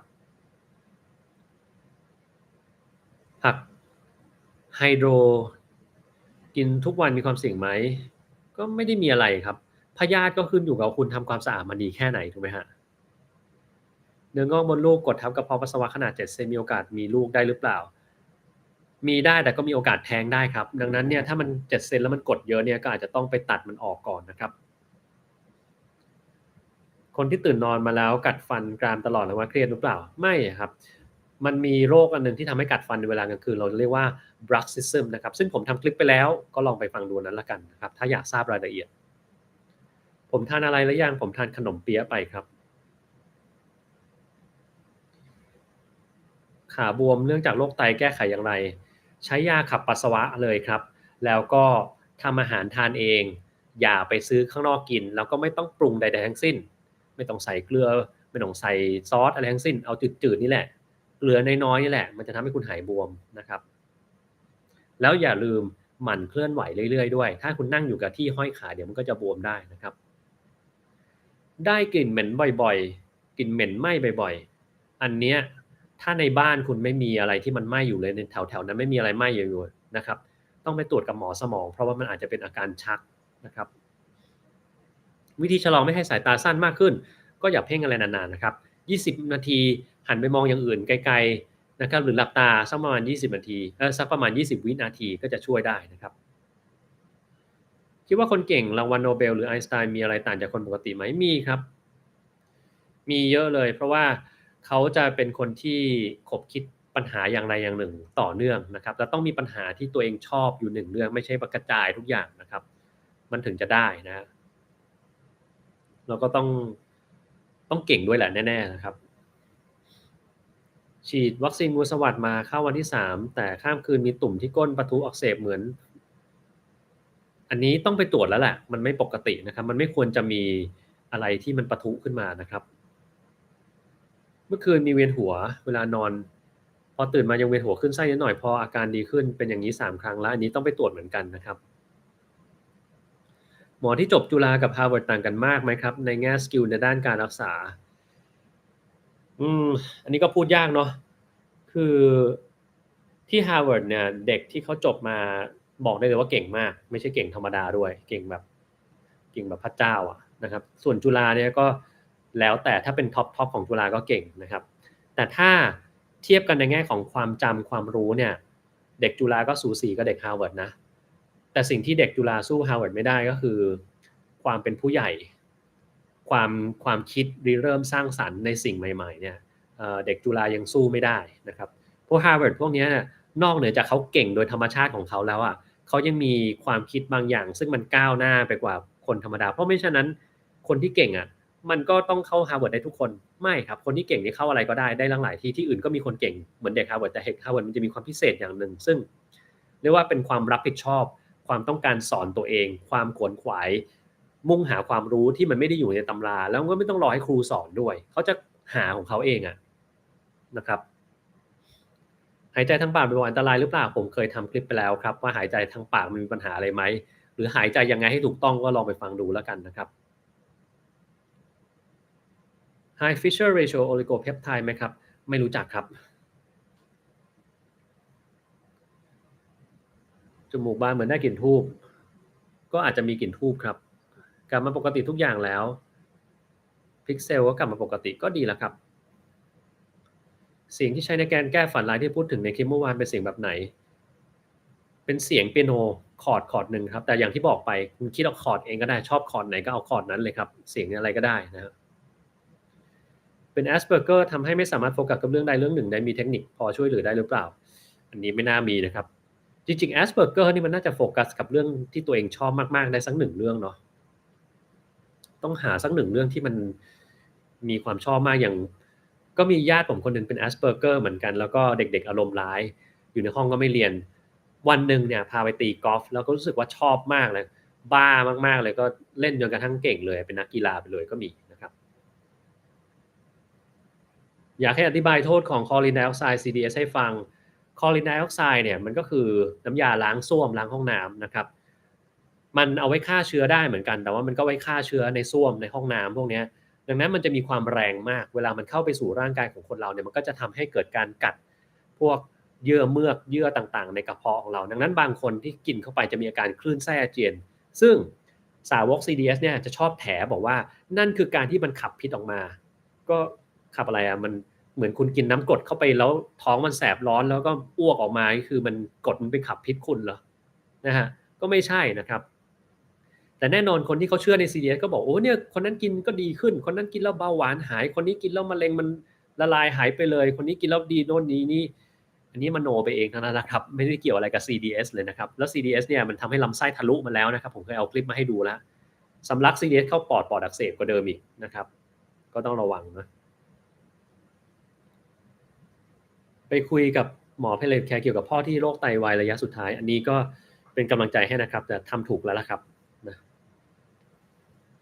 COPD หลังพ่นยา Baroforte 1 โดสแล้วมีอาการเหนื่อยเพิ่มขึ้นเกิดจากอะไรอันนี้ผมก็ไม่แน่ใจเหมือนกันคุณมีอาการใจสั่นจากการพ่นหรือเปล่าถ้ามันมีก็แปลว่าคุณอาจจะใช้ตัวนี้ไม่ได้ต้องเปลี่ยนไปใช้ตัวอื่นนะครับแล้วก็บางคนจะมีความไวต่อสิ่งที่พ่นเข้าไปทำให้หลอดลมมันตีบกระทันหันก็อาจจะต้องใช้ยาตัวอื่นนำไปก่อนเช่นสเตียรอยด์เป็นต้นนะครับอยากจะเป็นแพทย์ทาร์วาร์ดต้องทำยังไงต้องมาสมัครครับเราก็ต้องเก่งอาจจะต้องเก่งไม่พอต้องมีความพิเศษอะความพิเศษอย่างใดอย่างหนึ่งก็ได้ CLA กินได้ไหมครับกินได้สิครับมันมีขายนะครับเขาขายเป็นอาหารเสริมคุณอยากกินก็กินได้มันไม่ได้ห้ามกินซะหน่อยนะครับดื่มนมวัวบางครั้งจมูกน้ำมูกเหนียวข้นมากเป็นสีขาวจั๊วไม่เกี่ยวอะไรกับนมนะครับเป็นหมอทำงานหนักขนาดไหนครับในวันหนึ่งก็หนักมากหนักน้อยแล้วแต่ว่าเป็นหมออะไรนะครับเป็น Asperger แล้วเข้าสังคมยากใช่ครับ เป็น Asperger เหมือนกันโฟกัสเรื่องเรียนได้ดีมากแต่เรื่องอื่นก็ยังเข้าสังคมเข้า common sense นี่ไม่ได้เลยใช่มันจะต้องมีเรื่องอะไรสักอย่างที่คุณชอบอย่างหนึ่งมันจะทำให้คุณติดอยู่กับมันได้นะคนที่ทำงานในห้องเพาะเชื้อต้องเรียนสาขาอะไรก็ส่วนใหญ่จะเรียนพวก microbiology พวกเนี้ยนะครับแต่ก็มีเยอะแยะนะเรียนสายเทคนิคการแพทย์อย่างนี้ก็มีนะครับเป็นเสียงกริ่งในหูไปหาหมอได้สเตียรอยด์มาพร้อมกับยาตัวอื่นแต่หลังกินแล้วเสียงดังขึ้นเลยไปหาอีกรอบได้ยามาเพิ่มอีกตอนนี้คือเสียงดังเท่าตอนกินยาควรกินยาปกติหรือกินยาอันนี้ผมว่าคุณโทรไปถามหมอใหม่ดีกว่านะครับอย่างที่บอกไปเรื่องเสียงวิ้งในหูเนี่ยมันไม่ได้แปลว่าทุกเคสจะต้องหายนะเออหลายๆครั้งก็ไม่หายเหมือนกันแต่ว่าหมอเขาไม่รู้ว่าจะทำยังไงเขาจะให้สเตียรอยด์กับยาฆ่าเชื้อไว้ก่อนแล้วก็กินไปก่อนแล้วก็ลองดูว่าจะหายหรือเปล่านะครับ หรือบางทีก็ให้ยาเบต้าฮิสตีนให้เลือดไปเลี้ยงตรงนั้นดีขึ้นก็อาจจะไม่รู้ว่าที่หายดีในบางคนมันหายเองหรือมันเพราะยานะเท่าที่ผมก็ไม่ได้สันทัดเรื่องนี้มากขนาดนั้นละนะแต่ว่าก็แล้วแต่คนนะครับเพิ่มน้ำหนักเพื่อสร้างกล้ามเนื้อแต่ทำ IF เหมาะสมไหมครับก็สามารถทำได้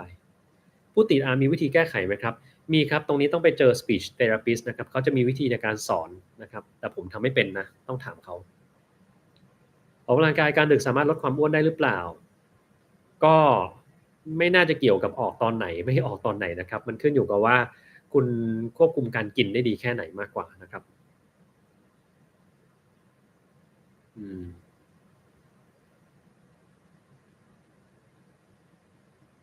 ดูออกหรือเปล่าจากโงเฮงว่าผมเป็น Asperger High Function Autistic ผมไม่ได้ดูโงเฮงใครครับแต่ว่าผมรู้สึกว่าคุณมีความภาษาอังกฤษเราเรียกว่า jittery นะครับดูยึกยักยึกยักแล้วก็ unfocus นะครับมากหน่อยสายวิชาชีพไหนจะรอดในยุค AI ก็สายวิชาคนที่ใช้ AI เป็นครับจะรอด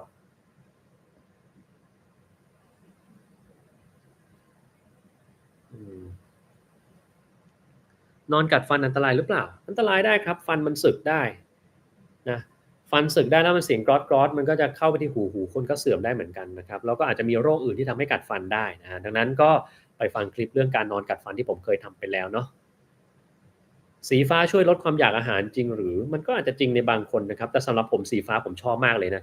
เคยไปกินข้าวที่มันทำเป็นสีฟ้าโอ้โหอร่อยมากเลยยิ่งกินสวยดีทำไมคนเราเวลาง่วงถึงไม่ยอมนอนสักทีแม้กระทั่ง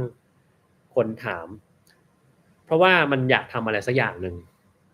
นะครับเช่นง่วงเหลือเกินแต่อยากจะถ่าย TikTok อ่ะถ่ายก็ไม่ยอมนอนสักทีนะครับเป็นนักเรียนที่ Harvard ได้ต้องพิเศษแล้วถ้าอย่างเป็นอาจารย์ Harvard ได้ก็ต้องอันนี้อันนี้ผมไม่รู้ผมว่าผมดวงมากกว่าผมไปถูรองเท้าจอห์น Harvard ทั้งสองข้างเลยจับถึงขาเลยนะครับน่าจะโชคดีมากกว่าแต่ไม่แน่ผมอาจจะย้ายนะคือจะย้ายนี่ก็ไม่ได้แปลว่าผมติดกับป้าย Harvard ตลอดเวลาเราไม่จำเป็นต้องแบบมีป้ายค้ำหัวถ้าเราไม่มีป้ายค้ำหัวเราจะเป็นหมอไม่ได้คิดอย่างนั้นเพี้ยนละเราย้ายไปตามโอกาสที่เราชอบดีกว่าตอนนี้เป็น CVST คืออะไรย่อมาจากอะไรครับจากการกินยาคุมชนิดเอสโตรเจนจะให้ไปรับประทานยาเป็นโปรเจสเตอโรนแทนโอกาสเกิดคลอตอ๋อ Central Venous Sinus Thrombosis ย่อมาซะขนาดนี้เลยเนอะอืมแต่ดีแล้วครับไปกินโปรเจสเตอโรนแทนเพราะว่ามันไม่น่าได้ผลจริงๆทำไมไม่ใช้เป็นพวกอ่าพวกห่วงคุมกำเนิดแทนล่ะครับอย่างนั้นจะได้ง่ายกว่าด้วยคุณไม่ต้องกินด้วยใช้เป็น copper T หรือเป็นตัวอื่นอะไรก็ได้นะครับมีตั้งหลายตัววิธีเรียนภาษาอังกฤษของผมคืออะไรแบบที่ใช้ได้จริงๆลองไปฟังคลิปเลยครับผมสอนไปเลยในคลิปว่าต้องทำยังไงบ้างนะฮะ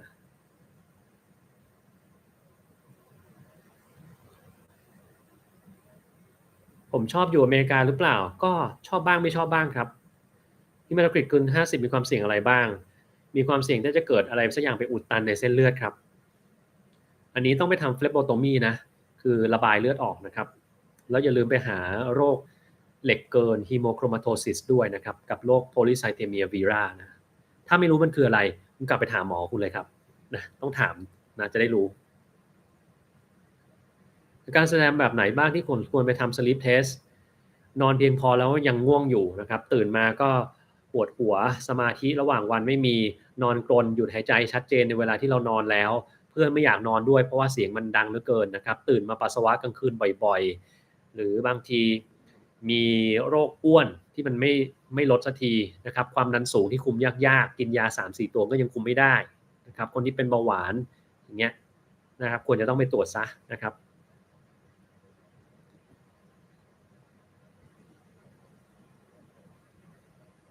อืมอยากให้แนะนำเรื่องการเรียกความมั่นใจกลับคืนมาอืมอันนี้ผมก็ไม่รู้จะสอนยังไงเนาะเพราะความมั่นใจมันเป็นสิ่งที่เราจะต้องมีพื้นฐานแต่ผมแนะนำว่าคุณเริ่มจากเรื่องเล็กๆที่คุณควบคุมได้ก่อนเช่นถ้าคุณไม่มั่นใจในสังคมเลยคุณก็ลองแบบเออหัดพูดกับตัวเองในกระจกอะมองหน้ากระจกแล้วก็ลองพูดให้ตัวเองฟังพอทำได้สักพักหนึ่งลองพูดกับกล้องดูคุณก็ตั้งกล้องอยู่ในห้องคนเดียวเนี่ยแหละพูดกับกล้องไปเรื่อยๆจนคุณกำลังเริ่มชินกับมันแล้วก็ค่อยไปเจอคนเจอนิดนึงก็ไม่เป็นไรนะเจอทีละนิดทีละนิดไปเรื่อยๆมันก็จะทำได้นะความมั่นใจมันก็ค่อยๆมาเราต้องเริ่มจากของเล็กๆที่เราควบคุมได้ก่อนถ้าเราไปเริ่มจากของใหญ่เลยอาจจะมากเกินคุมไม่ได้นะครับ ทำยังไงดีแม่ชอบบ่นเรื่องสุขภาพให้ฟังแต่พอบอกวิธีแก้แล้วก็ไม่ฟังไม่ทำก็ไม่เป็นไรเราก็ ถามจริงๆเราเรียกมาคุยก็ได้เราบอกว่าเนี่ยที่แม่บ่นเรื่องสุขภาพอันเนี้ยมีความกังวลอะไรอยู่บ้างเป็นพิเศษไหมเพราะบางทีความกังวลมันมีอะไรสักอย่างอย่างเงี้ยแล้วบางทีเราต้องถามว่าเอ๊ะแล้วแม่คิดว่าสิ่งที่แม่กังวลเนี่ยแม่จะแก้ได้ยังไงคือเราไม่ต้องบอกวิธีแก้เขานะต้องให้เขาเป็นคนบอกวิธีแก้ออกมาเขาถึงจะได้ทำบอกว่าแม่ต้องแก้ยังไงดีอะอ๋อแม่ก็ต้องออกกำลังกายก็เป็นความคิดที่ดีนะแม่ที่ต้องออกกำลังกายแล้วแม่คิดว่าออกกำลังกายแบบไหนที่เหมาะสมกับแม่ล่ะแม่ไม่ค่อยมีเวลาไม่ใช่เหรอแม่ปวดหลังแม่ปวดเข่าไม่ใช่เหรอแล้วออกกำลังกายแบบไหนดีถ้าถ้าถ้าชอบแบบไหนเดี๋ยวเราสนับสนุนเต็มที่ไปออกด้วยเลยอย่างงี้คือต้องให้คำตอบมันออกมาจากเจ้าตัวอะครับไม่ใช่เป็นคำตอบที่มาจากเราอะมันถึงจะเชื่อได้นะครับต้องย้ายไปหลายๆที่หรือเปล่าอันนี้ก็ไม่รู้เหมือนกันนะครับ ทานพาราไม่ช่วยอาการบวมของเหงือกควรไปพบทันตแพทย์ดีแล้วครับเวลาขับรถแล้วมีเรื่องให้ชอบตกใจหายใจไม่ออกเหมือนหน้ามืดเป็น panic ครับไปดูคลิปเรื่อง panic เลยครับมีสอนวิธีไว้ต้องทำยังไงนะครับเรียน radiology เสี่ยงโดน AI แย่งงานไหมครับเสี่ยงบ้างไม่เสี่ยงบ้างเดี๋ยวนี้ก็ไปทำ intervention radiology สิครับไม่มีทางที่ AI จะแย่งงานได้นะครับฟันคุดต้องผ่าออกทุกกรณีหรือเปล่าอืมไม่ต้องผ่าทุกกรณีแต่ผมว่าส่วนใหญ่จะต้องผ่าครับ แต่ทีนี้เนี่ยต้องระวังอย่างหนึ่งนะเวลาที่หมอฟันเขาบอกให้คุณผ่าแล้วคุณไม่ผ่าแล้วคุณจะพยายามจะหาเหตุผลเพื่อที่จะไม่ผ่าได้พวกนี้จะมีปัญหานะฮะเรียนหมอที่อัลเบิร์ตไอน์สไตน์เรียนฟรีแล้วครับตอนนี้ใช่ครับแต่ว่าเป็นอัลเบิร์ตไอน์สไตน์ที่นิวยอร์กที่บรอนซ์ใช่ไหมฮะตรงนั้นเรียนฟรีเพราะว่ามีคนบริจาคเงิน 1,000 ล้าน US ดอลลาร์เป็นแม่ไม้คนหนึ่งนะฉายแสงเสร็จ11 เดือนอันนี้บริจาคเลือดได้ไหมครับไม่ได้ครับถ้าเป็นมะเร็งครั้งหนึ่งแล้วเนี่ยบริจาคเลือดไม่ได้นะ นี่แหละดียากดภูมิ IgA CKD ตัวไหนดีต้องไปถามคุณหมอโรคไตครับอันนี้ผมไม่สามารถที่จะบอกคุณได้จริงๆว่ามันตัวไหนต้องดีนะครับ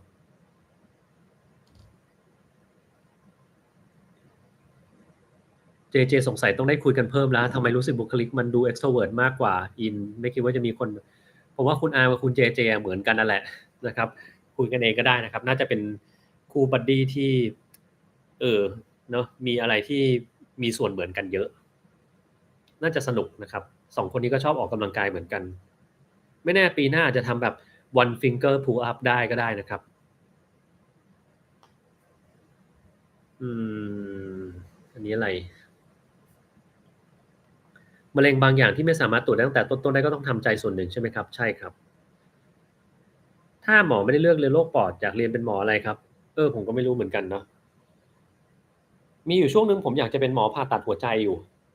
อืม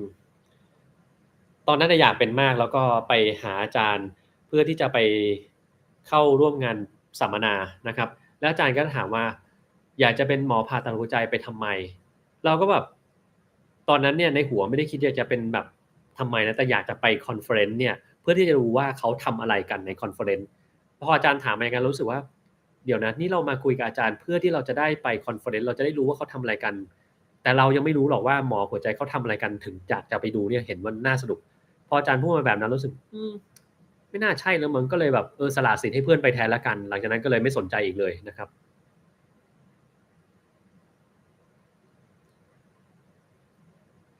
อืมเข้ามาให้กำลังใจก็ดีเลยครับไม่ว่าย้ายไปอยู่ไหนขอประสบความสำเร็จก็ขอบคุณมากครับติดเชื้อในกระเพาะปัสสาวะได้อย่างไรเมื่อหมอจ่ายยาฆ่าเชื้อให้มันก็ติดได้ตั้งหลายเหตุผลใช่ไหมครับการปัสสาวะก็ได้อุจจาระเข้าไปตรงบริเวณช่องส่วนปัสสาวะเราก็ได้นะครับท้องผูกก็ทำให้เกิดการติดเชื้อในกระเพาะปัสสาวะได้นะครับคนที่มีท่อนำปัสสาวะผิดปกติข้างในก็ติดเชื้อได้เหมือนกัน ก็มีได้ตั้งหลายสาเหตุนะครับหรือว่าคนที่ติดเตียงปัสสาวะแล้วไม่ได้ทำความสะอาดก็ติดเชื้อได้เหมือนกันนะครับหรือบางคนมีเพศสัมพันธ์แล้วก็ไม่ได้ไปปัสสาวะทิ้งก็ติดเชื้อได้เหมือนกันนะเทคนิคด้านเด็กออกกำลังกายทุกวันครับทำไมเดี๋ยวนี้อายุน้อยๆเป็นมะเร็งง่ายจังครับมันเป็นง่ายเพราะว่าเราเนี่ยมีโซเชียลกันเยอะแยะอันแรกเลยนะแต่ก่อนไม่มีโซเชียลต่อให้มันมีเคสอย่างนั้นก็ไม่มีใครรู้อยู่ดีตอนนี้เนี่ยไม่จำเป็นต้องถึงข่าวหรอกครับ สมมุติว่ามีคนนึงเป็นมะเร็งขึ้น TikTok ขึ้นอะไรก็เห็นแล้วอะถูกไหมครับสมัยก่อนไม่มีครับกว่าจะรู้ว่าเป็นมะเร็งก็ต้องไปออกข่าวสักที่หนึ่งก็ถึงจะเห็นนะครับนั้นเนี่ยคือปัญหาหนึ่งข้อไอ้ที่เหลือก็คืออาจจะเป็นเรื่องของการใช้ชีวิตนะครับซึ่งมันแตกต่างไปจากสมัยก่อนโดยสิ้นเชิงนอนก็ดึกขึ้นเครียดมากขึ้นเพราะมันมีอินเทอร์เน็ตมีโซเชียลอะไรใช่ไหมครับสมัยก่อนไม่มีอินเทอร์เน็ตเขาทำไงก็นอนแล้วหรืออย่างดีอ่านการ์ตูนแล้วก็นอนแค่นั้นเองนะครับก็ไม่ได้มีอะไรแล้ว PM 2.5สมัยผมเด็กๆไม่เห็นมีเลยตอนนี้เต็มไปหมดเลยใช่ไหมครับกินยาเบาหวานเป็น lactic acidosis ได้ไงเลือดเป็นกรดใช่ครับถ้ากินเมทฟอร์มินบางคนกินเมทฟอร์มินก็เกิด lactic acidosis type B ได้ครับเพราะว่าเมทฟอร์มินเป็นพิษต่อไมโตคอนเดรียถ้าใครไม่รู้ก็รู้ไว้สักครับปัสสาวะเล็ดแก้ได้ยังไงบ้างต้องแก้โดยการไปตรวจก่อนว่าคุณเป็นจากอะไรนะครับนอกเหนือจากนั้นก็คือการฝึก Kegel exercise คือการเกร็งช่องคลอดเกร็งทวารหนักนะครับทำอย่างเงี้ยวันหนึ่งเป็นร้อยเป็นพันครั้งแล้วมันจะดีขึ้นเองนะครับอืมเพิ่งมาฟังครั้งแรกโอ้มาฟังตอนที่ผมกำลังจะไปพอดีเลยไลฟ์ไม่เกิน1 ชั่วโมงไม่มีอยู่จริงนั่นสิครับงั้นต้องดุเนาะเราต้องดุเราจะเป็นเดวิลคนหนึ่งจริงๆผมชอบใช้ชีวิตแบบเดวิลนะคือถ้าใช้ชีวิตแบบพระเอกแสนดีเทพบุตรมันจะดูแบบก็ต้องกลัวคนมาว่าทำตัวให้มันดีตลอดเวลาทำไม่ดีนี่มันก็ไม่ได้นะแต่นี่ก็ไม่เอาอะไรใครมาร้ายมาเราร้ายกลับหลายเท่าเลยนะครับจะใช้ชีวิตอย่างเงี้ยเรื่องของเรานี่ Lucid Dream เพิ่มเติมเอพิโซด2ยังไม่เล่าครับผมว่าอย่างนี้ดีกว่าถ้าคุณคนไหน Lucid Dream เป็นแล้วอะได้ผลแล้วถามมาตรงๆเลยดีกว่าว่ามันมีปัญหาอะไรอยากจะได้อะไรเพิ่มเติมจะบอกให้นะครับไลฟ์ตอบคำถามบ่อยๆก็มันเดี๋ยวก็มาเดี๋ยวก็ไม่มานะครับก็ไม่แน่ใจอืมจัดออกกำลังกายเมมเบอร์ครั้งหน้าเมื่อไหร่จะช่วย motivate ขึ้นคนอื่นอันนี้ผมก็ไม่รู้เหมือนกันครับต้องรอใกล้ๆเลยอย่างคราวเนี้ยถ้าผมย้ายที่ทำงานผมจะมาไทยได้น้อยลงกว่าเดิมแล้วก็ไม่แน่ใจว่าจะจัดอะไรได้มากแค่ไหนด้วยซ้ำไปนะครับขนาดนี้มาเดือนนิดๆยังแบบตารางแน่นทุกวันเลยก็เจอคนได้ไม่ครบก็ต้องแคนเซิลไปหลายคนนะครับคนท้องถ้ากินนมวัวไม่ได้กินอะไรได้บ้างก็นมอย่างอื่นก็ได้ครับนมอัลมอนด์ก็ได้หรือจะกินงาก็ได้ถ้าอยากจะได้พวกแคลเซียมนะครับอาจารย์ทำหมอเฟลแล้วสงสัยมีนักเรียนท่านอื่นข้อมูลมากกว่าแล้วอาจารย์เลยทองถามอันนี้คืออะไรมีข้อมูลประมาณไหนบ้างก่อนอยากมาเป็นหมอใจเลยยิงคำถามนั้นมาขี้เกียจอะนะครับบางทีเราถ้าเราไม่ชอบเราก็ไม่เอาเนาะก็ไม่เอาทางนั้นเหมือนกัน การตรวจการนอนหลับในแต่ละโรงพยาบาลแตกต่างกันหรือเปล่า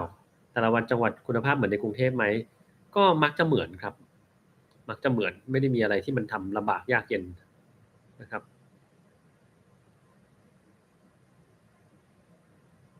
กินอินทผลัม2 ลูกแทนข้าวเช้าถ้ากินทุกวันก็ไม่ได้ครับน้ำตาลมันเยอะมากนะครับ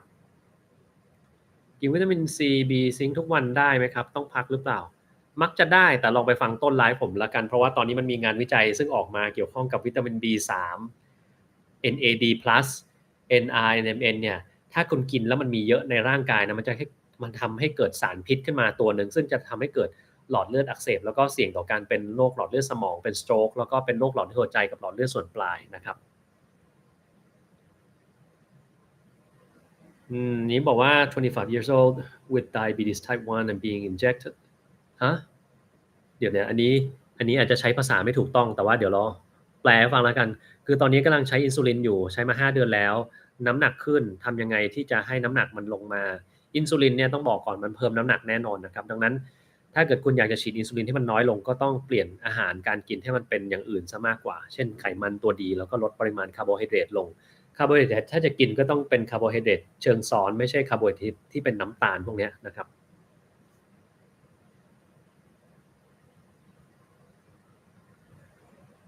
พื้นที่ทำงานน่าจะเป็นโรคจิตเราจะให้ไปหาหมอได้อย่างไรที่ผมตอบไม่ได้จริงๆต้องถาม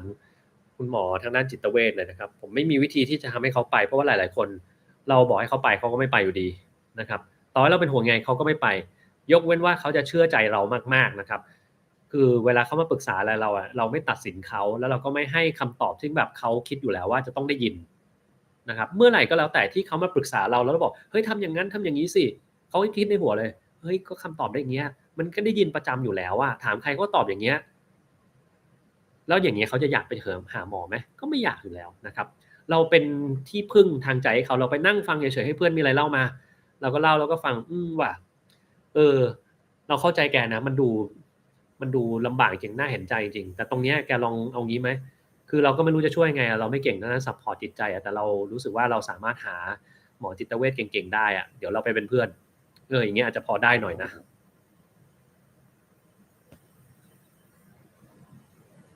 เออในคุณฮาร์เปอร์มาฟังครั้งแรกมาฟังตอนที่เราใกล้จะจบแล้วนะครับมะเร็งไฝเกิดจากอะไรได้บ้างมีไฝแปลกๆขึ้นมาตามนิ้วเท้าแล้วเต็มมะเร็งไฝก็มักจะเกิดจากเซลล์สร้างเมลานินนี่แหละครับอืม นั่งสมาธิช่วยให้เทโลเมียร์หดช้าลงจริงหรือเปล่าอันนี้อาจจะมั้งครับแต่ว่า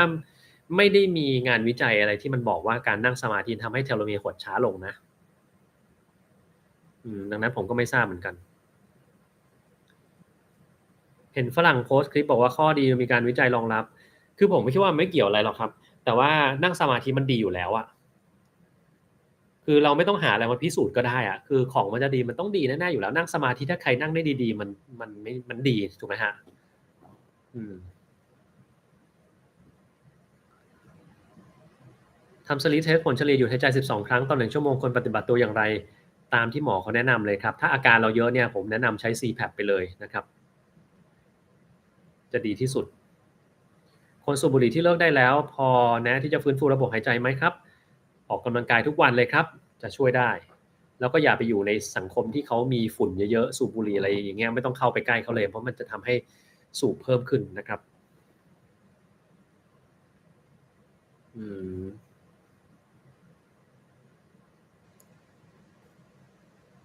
เทคนิคเข้าถึง flow state คืออะไรสมาธิให้ดีขึ้นหรือเปล่าไม่มีเทคนิคครับ